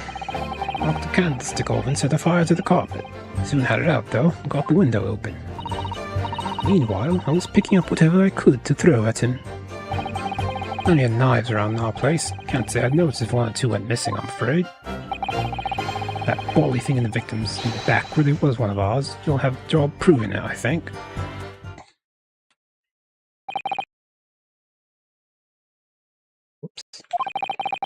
Sounds as though it was quite the battlefield in your household that evening. Although an entirely one-sided assault, it seems. Oops. The enemy caught us on the hop, so... Dang it. The enemy caught us on the hop, sir. Had no choice but to dig in and take defensive measures. Stop autoplay.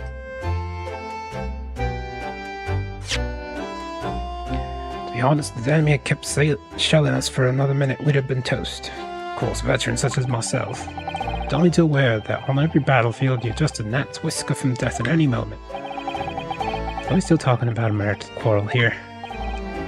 Well, I must say I'm dubious that this testimony will shed any light on the origins of this jackknife. In combat, one's focus narrows such that surroundings are barely noticed. These witnesses may not be able to offer anything more than what they have testified already. This may be a dead end. Van Zeeks may well be right.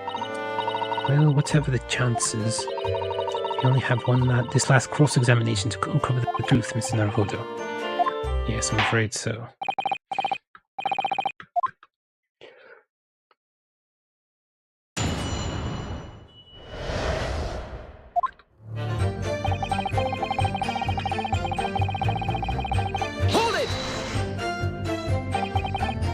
The reason is what you told us yesterday, I believe.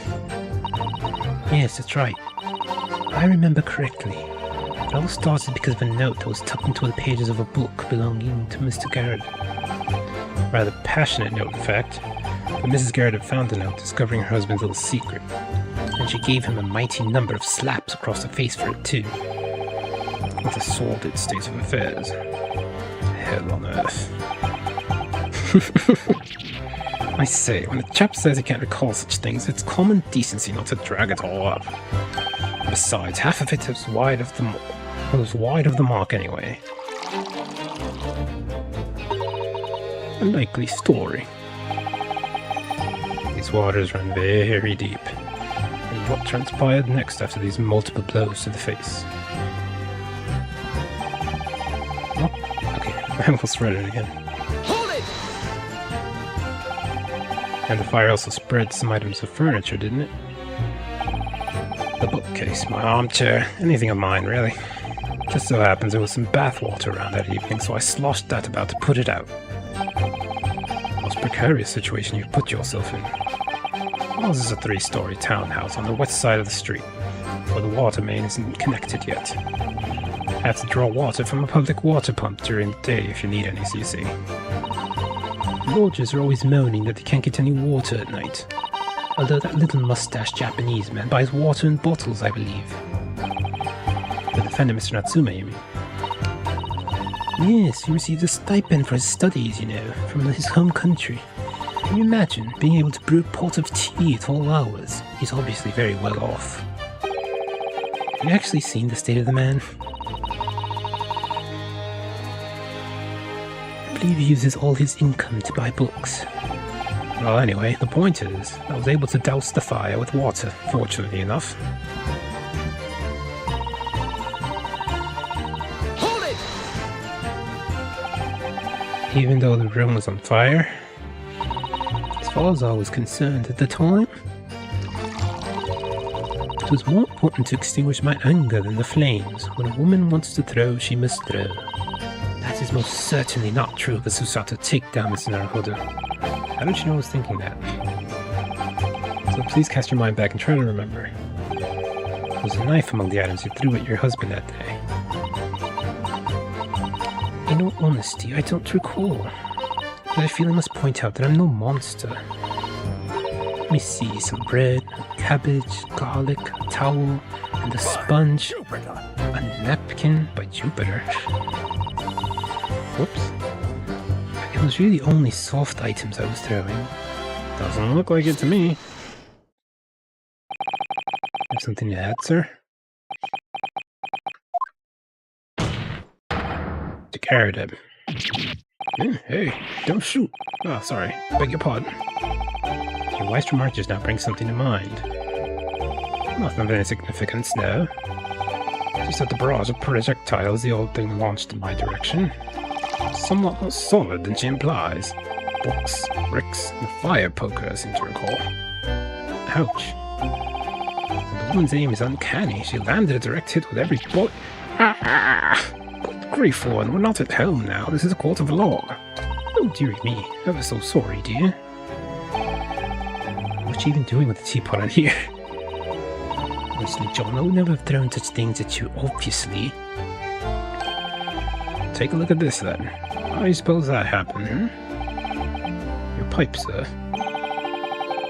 Had this thing been in my hands as usual at the time of the onslaught, knocked it clean out with one of the soft projectiles you did, yes. And when I went to pick the thing up, it was broken in two. I'd like to see a sponge do that sort of damage. See, your pipe was broken. Never have been sent flying unless it was hit by something pretty solid. Anyway, I've managed to bandage the thing up for now. Oh, you don't want to exaggerate, aren't you, dear? I wonder what we should make of this account. The defense believes Mrs. Turgaradov's remarks just now to be of great significance. This war veteran's words only tell us one thing.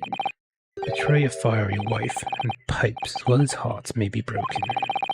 Sentimental wisdom, perhaps, but hardly worthy of adding to a formal testimony. Indeed, common sense, one might say. Might one? In that case, could you at least permit us to examine the pipe, sir? Well, I don't see why not. Dearie me, there you go again, trying to ingratiate yourself with a young lady. Very well. The court will accept the gentleman's pipe as evidence. I hope I didn't speak out of turn, Mr. Naruhodo. I was just feeling rather disappointed for you that your request was turned down. Oh no, it's fine. Thanks to Sato-san, we have some new evidence to work with. We should examine it carefully. Well, thank you for that rebuttal, Mr. Garrett. Now if we could return to the crux of the matter. What can you tell the court about the knife used to attack the victim?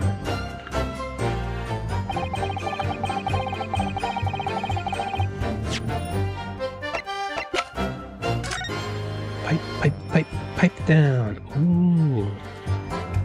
It's chipped. Small neck out and ball here. Look, it appears to have been made relatively recently. And see how there are little scrapes and dents all over it. It's clearly a well-loved pipe. Yes, you're right. Seems to me recently that being well-loved goes hand in hand with getting some bad scars. Particularly the niggas catching my eye though, because it's clearly new. It looks to be in sorry state with the bandages around it, doesn't it? For some reason it feels slightly ominous to me. Like it's trying to shout out a warning. Probably because it's the same blue as Mr. Garrett's dressing gown. I suppose it must have considerable sentimental value to Mr. Garrett, given that he's gone through trouble repairing it like this. Maybe that he can't afford to replace it. Aha! Oh, something just twinkled inside the chamber of the pipe there. Yes, I saw it. Something's stuck in there, I think. Let's turn it over and give it a shake. What's this? It's a tiny fragment of metal. It looks like the tip of a blade or something. Tip of a blade? Surely it couldn't be. Oh snap, I found it.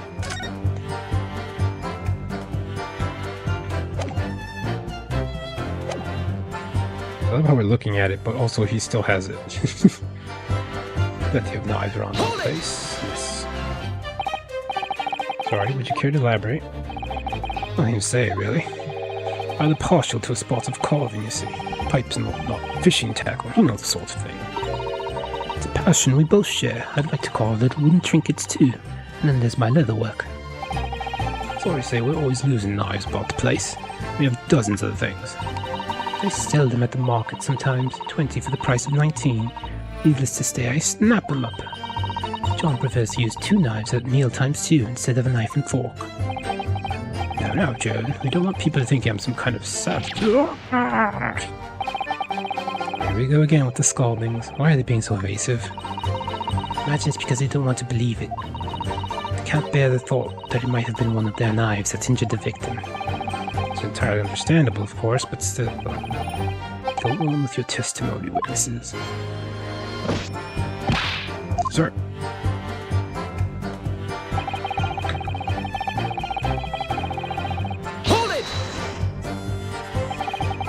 So you have no intention of admitting it was your knife, unless we can produce proof. Even though there's no other credible possibility Mr. Natsume is innocent. Objection! You forget, my Nipponese friend, that it has yet to be established that the accused is not responsible for the attack. As if I could forget. Only were some way to know who had handled the knife, but I suppose wizardry like that's just a dream. Perhaps you're thinking of fingerprinting, Mr. Naruhodo. What? You mean it's not a dream? That sort of wizardry really exists? Whenever people touch anything, they leave behind a unique pattern from the skin, or so they say. But I can't see anything. There are already countries in the world where these so-called fingerprints can be used as evidence. Lord Strongheart is currently discussing the matter at the Ministry of Justice. Yes, I believe we are rapidly approaching an era of scientific methods of investigation. But for now, we shall have to find an alternative method of proving our assertion. This knife found in the victim's back was originally in Mr. and Mrs. Garredib's house. Ugh, if only I could transplant this whole incident to several years in the future. This interview's testimony, is it? What do you think, Mr. Naruhodo? Well, I think we've heard all this before, to be honest. Can't say I'm particularly confident we'll be able to prove anything new from this testimony. But in this cross-examination, it's absolutely essential that we establish how this knife came to be at the scene of the incident. Yes, I know. I'm sure both of them must be feeling very worried. Worried that it was in fact a knife belonging to one of them that caused the victim's injury. If we could find even a tiny shred of evidence to support that theory, it would clinch this trial for us. It would explain everything. Yes, it would. I wonder if I have to examine the knife again, the knife tip again, before doing anything.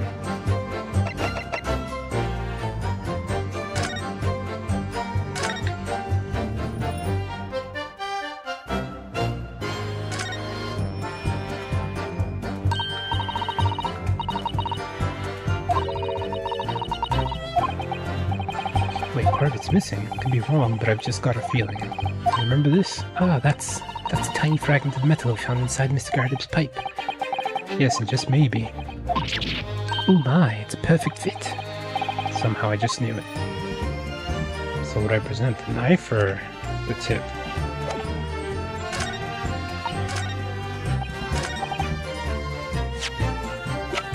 Objection!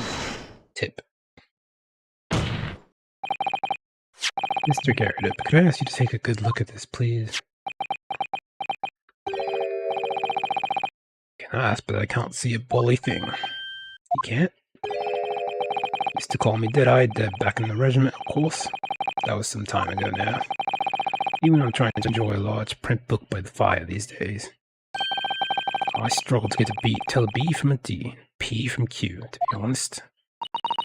Oh, he does. Dearie me, it's rather wearing being asked about every other letter and every other word. You must be very doozy. What is that? Tiny scrap of metal. Yes, almost certainly from the tip of a blade. And what may appear at first to be just a tiny scrap is in fact a crucial piece of evidence. Interesting. And where did the defense come by this evidence? It was lodged in the chamber of Mr. Garrip's pipe. Pipe, you say? By Jove, I wonder how that got in there. What precisely does this fragment of metal signify, Counsel? Are you suggesting that it is in some way related to the matter of the stabbing on Briar Road? Why slap yourself like that for this? I am. What? When put together with another piece of evidence already in the court record, I believe this tiny fragment of metal will unravel the whole truth of this case, my lord.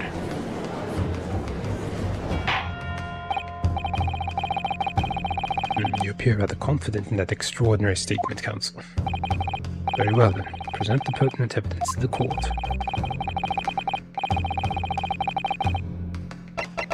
Take that! This is the knife that was found in the victim's back.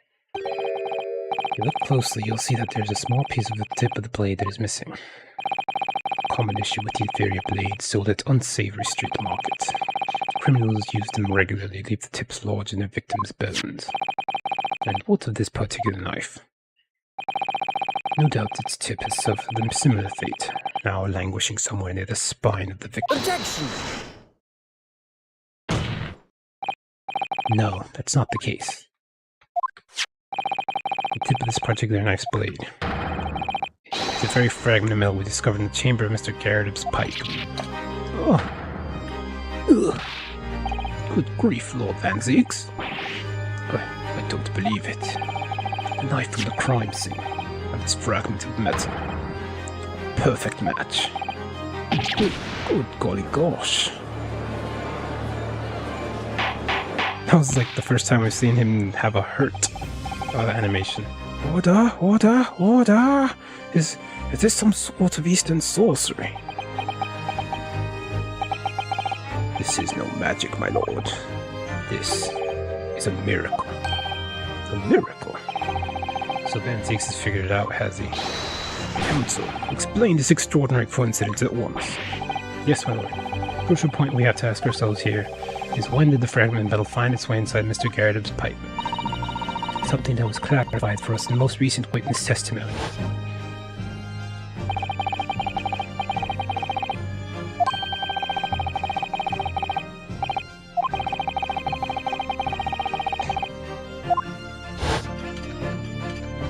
They're both shaking. Oh, dearie me. During the argument between these two that occurred just as the victim was on the pavement below, Mrs. Garrett flung this knife at her husband. However, the knife missed Mr. Garrett instead of striking the pipe in his hand at the time, which caused the tip to break off, of course. Good lord. Yes, that is when the tiny tip of the blade found its way inside Mr. Garrip's pipe. The chances of that are 1,000,000 to 1. And yet there's no other credible explanation for how the tip of the blade ended up in your pipe. Then, after losing its tip, the knife ricocheted off the pipe and flew out of the open window.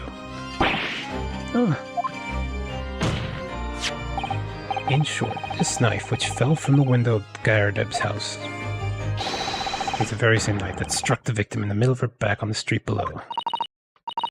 Gosh, oh dear, oh. No! Oh, she's on the box, I just realized. Objection!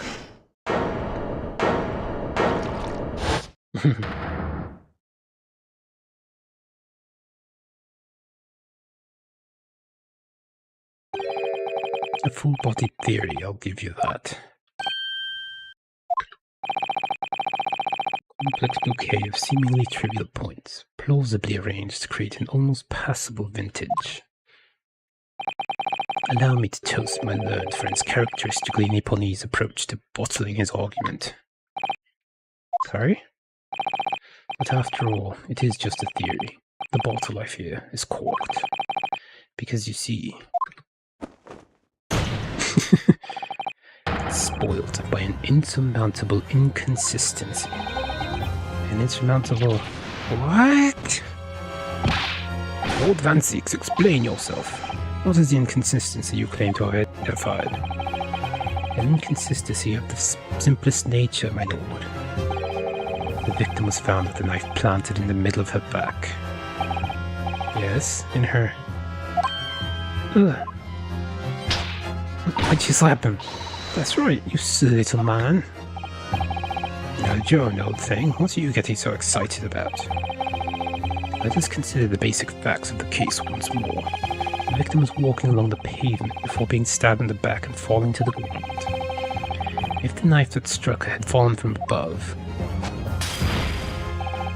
there's no possible way it could have planted itself into the victim's back.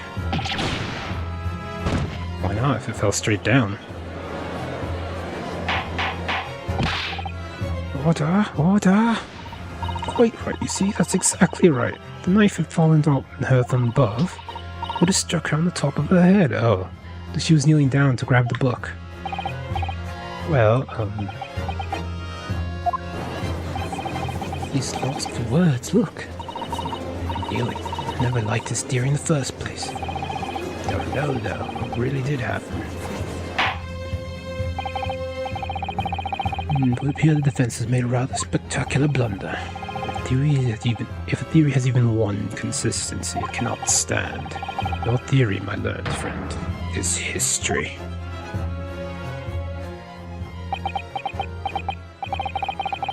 You're so close, I could see the truth. I was so sure we were on the right track. But now the way has been blocked completely by just one simple inconsistency. Or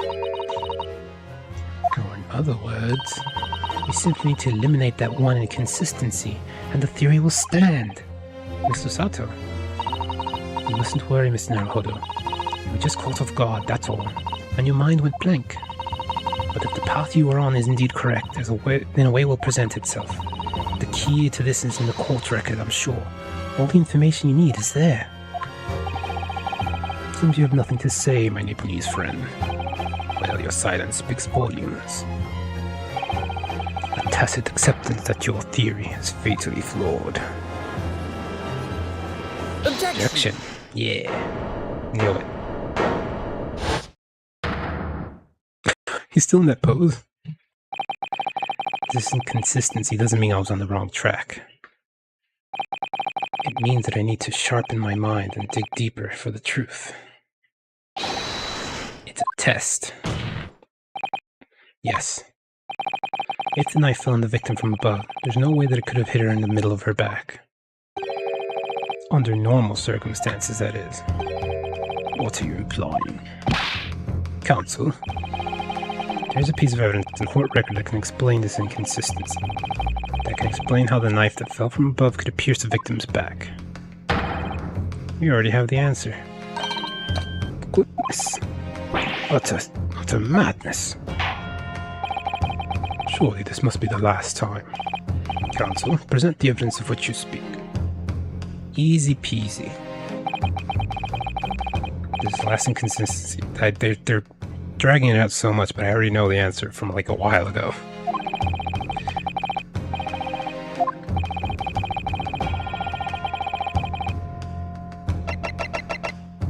Take that! This, the fourth book found at the scene. This is the final piece of evidence the defense will present. The burnt book. Is that not Mr. Garridub's book? Yes, and to understand its significance we have to consider how it came to be at the scene in the first place. Photographic print clearly shows the book in question, and the victim holding it in her hand. But as we all now know, it was the police constable that put the book between her fingers like that. Quite so, as part of his wholesale transplanting the crime scene to the opposite side of the road. That's true. However, as part of his testimony, Constable Beat made an extremely enlightening statement on that point.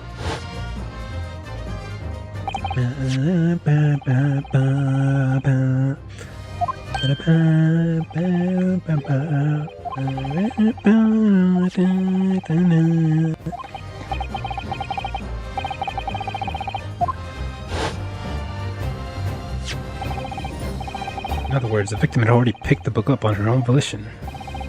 And clearly that must have been before she suffered the knife wound. Well, I should say so.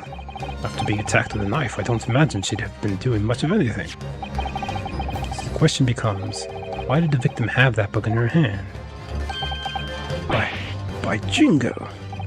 I think I'm beginning to see what may have happened now. Oh, dearie me. We know that the book fell from the top floor of the Garridub household onto the pavement below, at precisely the moment that the victim was walking past.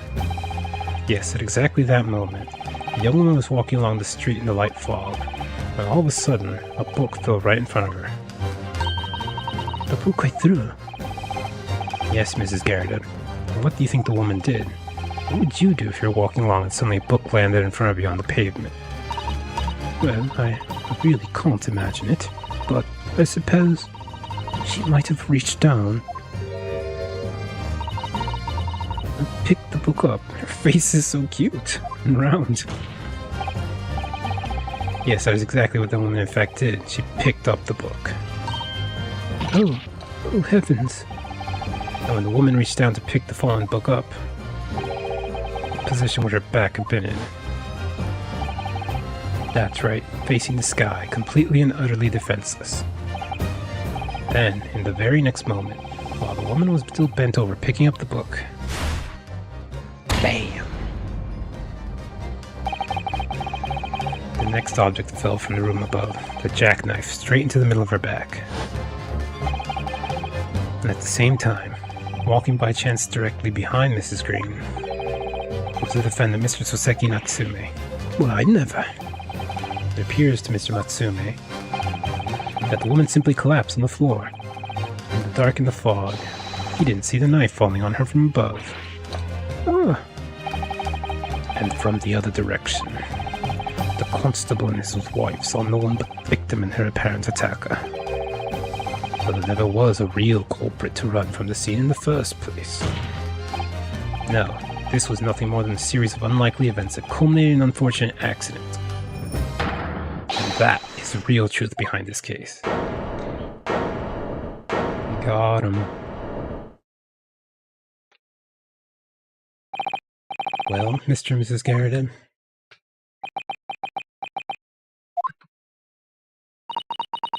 the very first time you showed me that knife, I had my suspicions. I wondered perhaps it might have been something like that. There, old bean. Poor Mrs. Garridub. Of course, I never meant for anything of the sort to happen, but it was all my fault, wasn't it?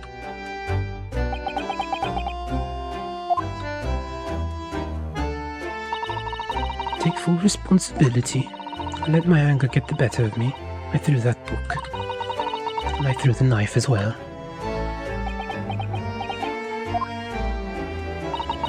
John, dear.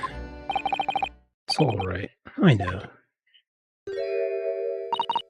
I'm ever so sorry. Truly. I'm sorry. Kerplop. She fell off the box.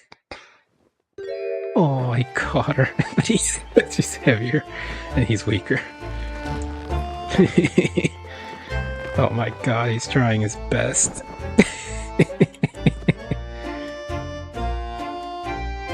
amazing.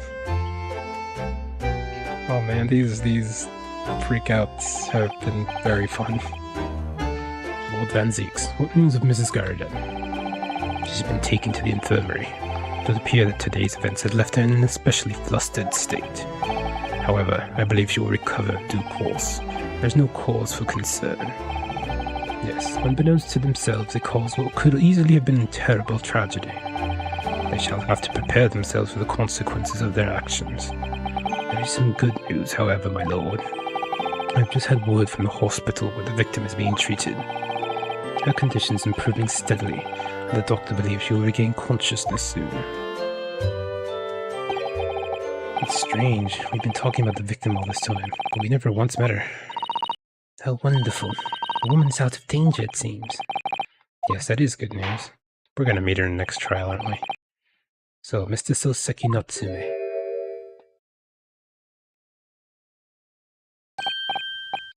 Yes. On behalf of my fellow countrymen, I would like to take this opportunity to beg your pardon, sir. You came from your distant eastern homeland to study our great British culture, and have been repaid with immeasurable unkindness. Please accept our heartfelt apologies.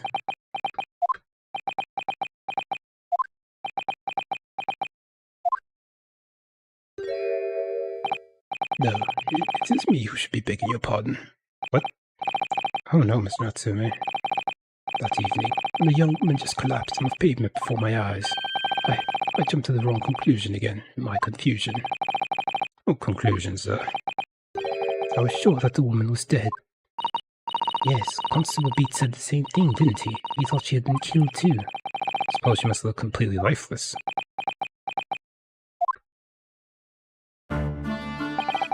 It's been about a year since I arrived in Great Britain now, but I still can't get used to life here. I can't relax. I'm sure there are evil spirits lurking in the fog, like they're haunting me. Poor Soseki-san, his imagination really has got the better of him. Yes, poor man. So when it happened, I thought the young woman had been taken by the fog spirits. I should never have dropped my books like that and run away. I should have called for help, for a doctor, for the police. Instead, I've managed to create a rift in the relationship of trust between our two empires, and for that, I'm truly sorry.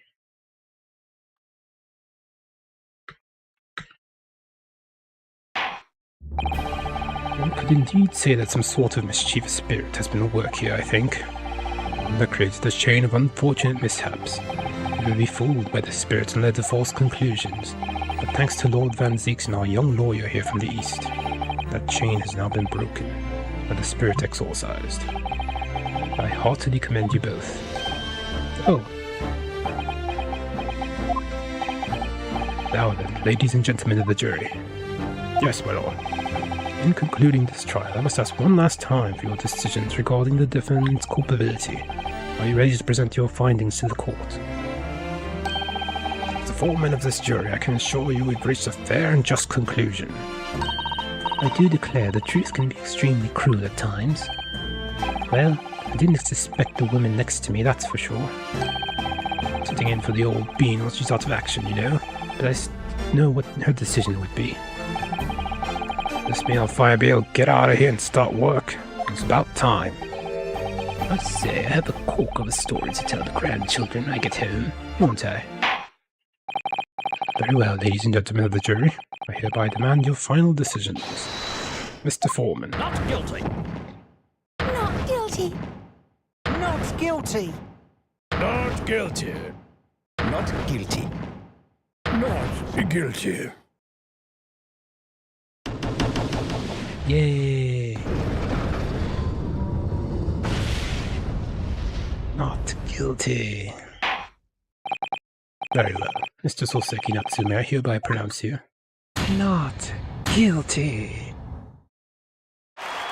Yay! Fireworks! Just like, what's his name said. And finally, Mr. Natsume. Oh, yes, Lord Sir. You are now a free man once more, and I hope you will continue to further your education in British culture. And may you never again be brought before me. Oh, yes, sir, of course.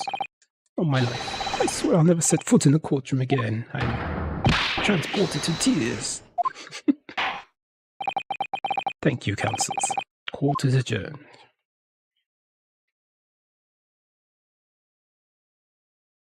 Yay.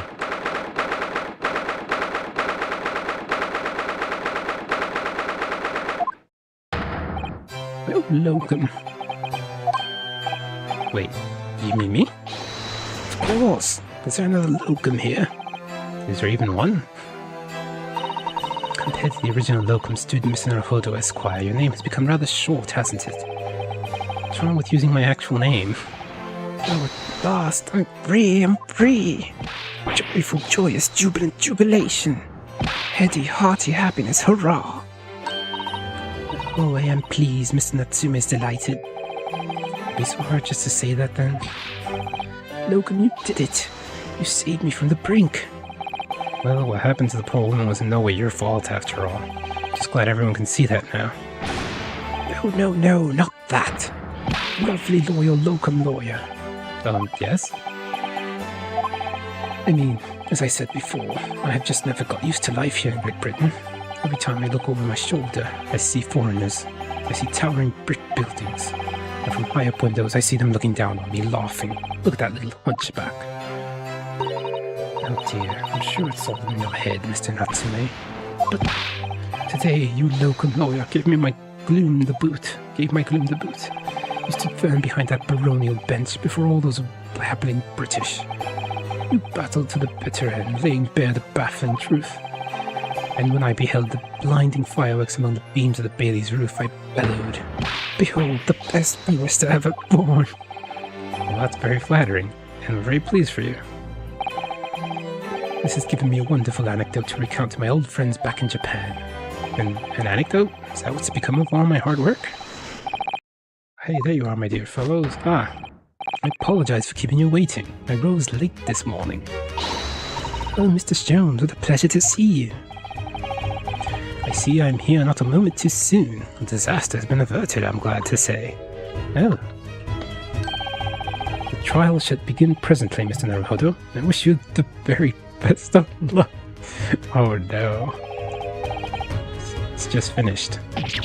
What? No. Then my haste was in vain? It's you. Lock Sholmes. Oh, have you met, sir? This is Mr. Natsume, the man you had arrested, Mr. Sholmes. Ah, I see. I failed to recognize you at first. Our previous encounters have taken place in the gloom, either of your bleak lodgings or that prison cell. I simply couldn't place that curious face in the light. Charming. This is all your fault, Herr Lock Sholmes. You're the reason I had to go through this terrible ordeal. I'm going to give you a piece of my mind. My apologies, sir, but I assure you, I have placed you now. You're the fellow who abandoned that poor young lady and ran off, are you not? Ah. Had she been taken to hospital more urgently, I feel perhaps she would have regained consciousness by now. Oh. But it was unavoidable, I'm sure. We are but human, after all. Anyone would have been shaken by such an experience.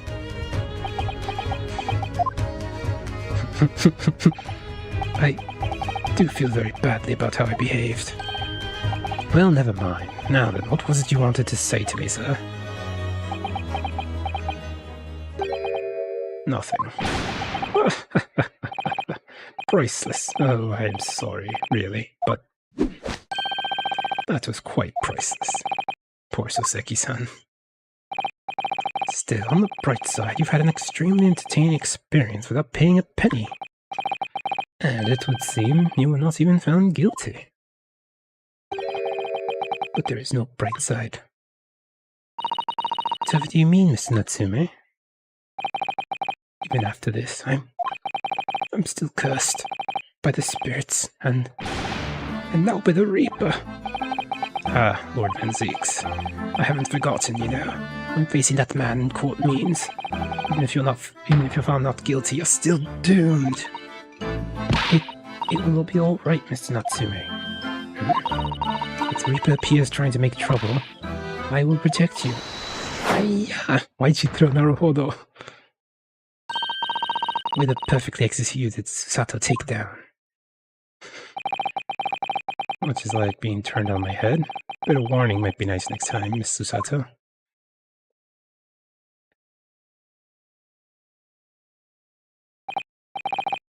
So, Mr. Natsume, what do you intend to do now?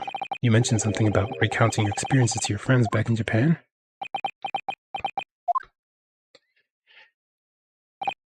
Yes, I intend to return to my homeland soon. Oh. It has already been a year since I arrived here in Great Britain. I've visited universities, libraries, bookshops. I've been honored with the tutelage of professors. I've learned so much about the wealth of literature here, and the city it has shaped. And I've come to realize that it is my calling to sail home and tell my fellow countrymen about it. That's very touching, Mr. Natsume. Or, in perhaps less veiled terms, you wish to withdraw halfway around the world to escape the terror of the Reaper's curse. That is not it at all. The more I learn of literature, the more this strange feeling claws at my insides. I feel compelled to return to my roots and attempt to pen a work of my own. Oh, I see. Work of literature by Soseki-san. Could be an interesting read. And what about Mr. Sato and yourself, Mr. Naruhodo? Sorry, what about us? Will you return to Japan alongside your mustached compatriot? Why would we? The week has not yet passed since we arrived in London. And only now does it feel as though we finally found our feet. And you are accommodated in a hotel at present, are you not?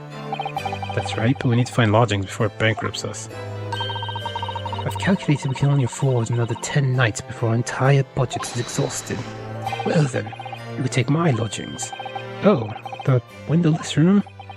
Ah, but what it lacks in windows, it more than makes up for with the floor, the ceiling, and the walls. Great. And of course, I'd be happy to leave behind the accursed evil spirit. Oh my, an evil spirit? Oh yes, it tries to suffocate you while you sleep. It's an infallible wake-up call. We'll think about it, if that's alright. Perhaps I can offer a more welcome alternative. Would you consider taking lodgings with me? Really? Well, the vacancy has conveniently presented itself. Though it is up in the attic, I might add. Are you sure it isn't just a storage loft? I spoke with the landlady this very morning on a matter of price, and Iris is cleaning the room as we speak. You must come at once. I presume you have no luggage to speak of. Oh, this is simply wonderful. What an honor to be invited to taking lodgings in the Great Detective's office's attic. I'm too overcome for words. So suggesting we look elsewhere out then. That's settled. Iris will prepare a welcome dinner this evening. And you must come too, Mr. Natsume. I insist. I don't know what to say. Thank you, and yes. Wonderful. Now I'll go and complete the paperwork for your formal release, Mr. Natsume. It shan't take long. Somebody's happy.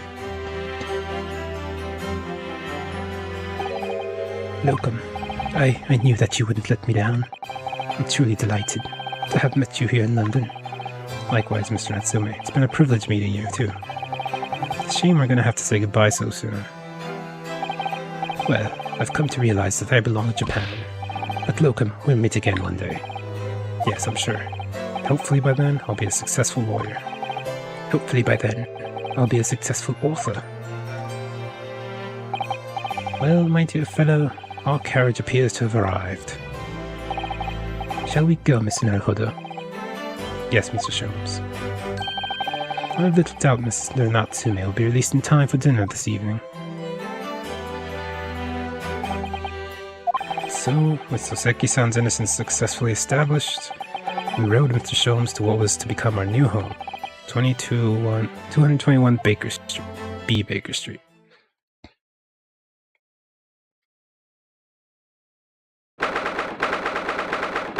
Attic.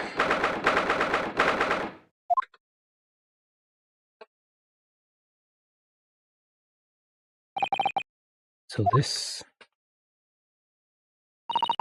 is to be our new office, yes. Our office? I like the sound of that. Me too, it's simply wonderful, isn't it? I hope you can see this, Kazuma. It's only a small step, but I'd like to think we're getting a little closer to your dream now. Oh, my dear fellows, do you like the place? Nice. It looks cool without that. Ah, Mr. Sholmes, yes, thank you very much. It's a delightful room, Mr. Sholmes. I simply adore it. Good, I'm pleased to hear it. Iris and I are delighted to welcome you. I hope everyone's hungry. It's nearly time for dinner. We'll eat soon as Mr. Natsume arrives. We have a lot to celebrate. Iris, you must let me help you. Alright then, Susie. You can be in charge of the salad. Splendid. Edit my voice. We're almost done. Come on. So, Mr. Naruhodo, how does it feel to have your own office in the capital? It's very exciting, actually. Can't help wondering what adventures await us. Those were precisely my sentiments when I first established my office at these premises. Till I discovered the dark truth about the city of London, that is. Sorry? London's a glorious place full of wonder, opportunity, prosperity, and mirth. But the brightest of lights cast the darkest of shadows. Shadows? What do you mean? Well, I believe you're well aware of the murkiness that lies behind London's facade already. So once again, Mr. Naruhodo, welcome to London. Seedy underbelly. Of course, at the time, I had no idea the significance of those words Mr. Sholmes so casually spoke, but it wasn't long before my turn came to lift the facade and see the true depth of the murk that lay behind it. Oh. End. Does this game have 5 cases or 6? Because one of them was just investigation.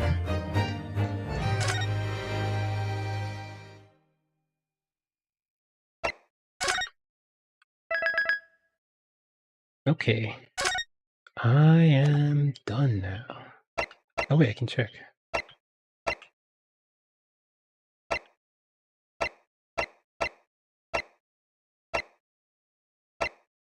Yeah, okay.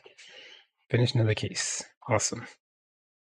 Well, that's it for now, so I'm off. Bye-bye. Thanks for stopping by. And I won't be back tomorrow, but maybe Tuesday, Wednesday, next week? I don't know. I'll see. I'll try to do it as soon as possible, though, so I can at least finish this game. And then maybe play spooky games since it's October. Okay. Anyway, yes. Thanks for watching. And bye.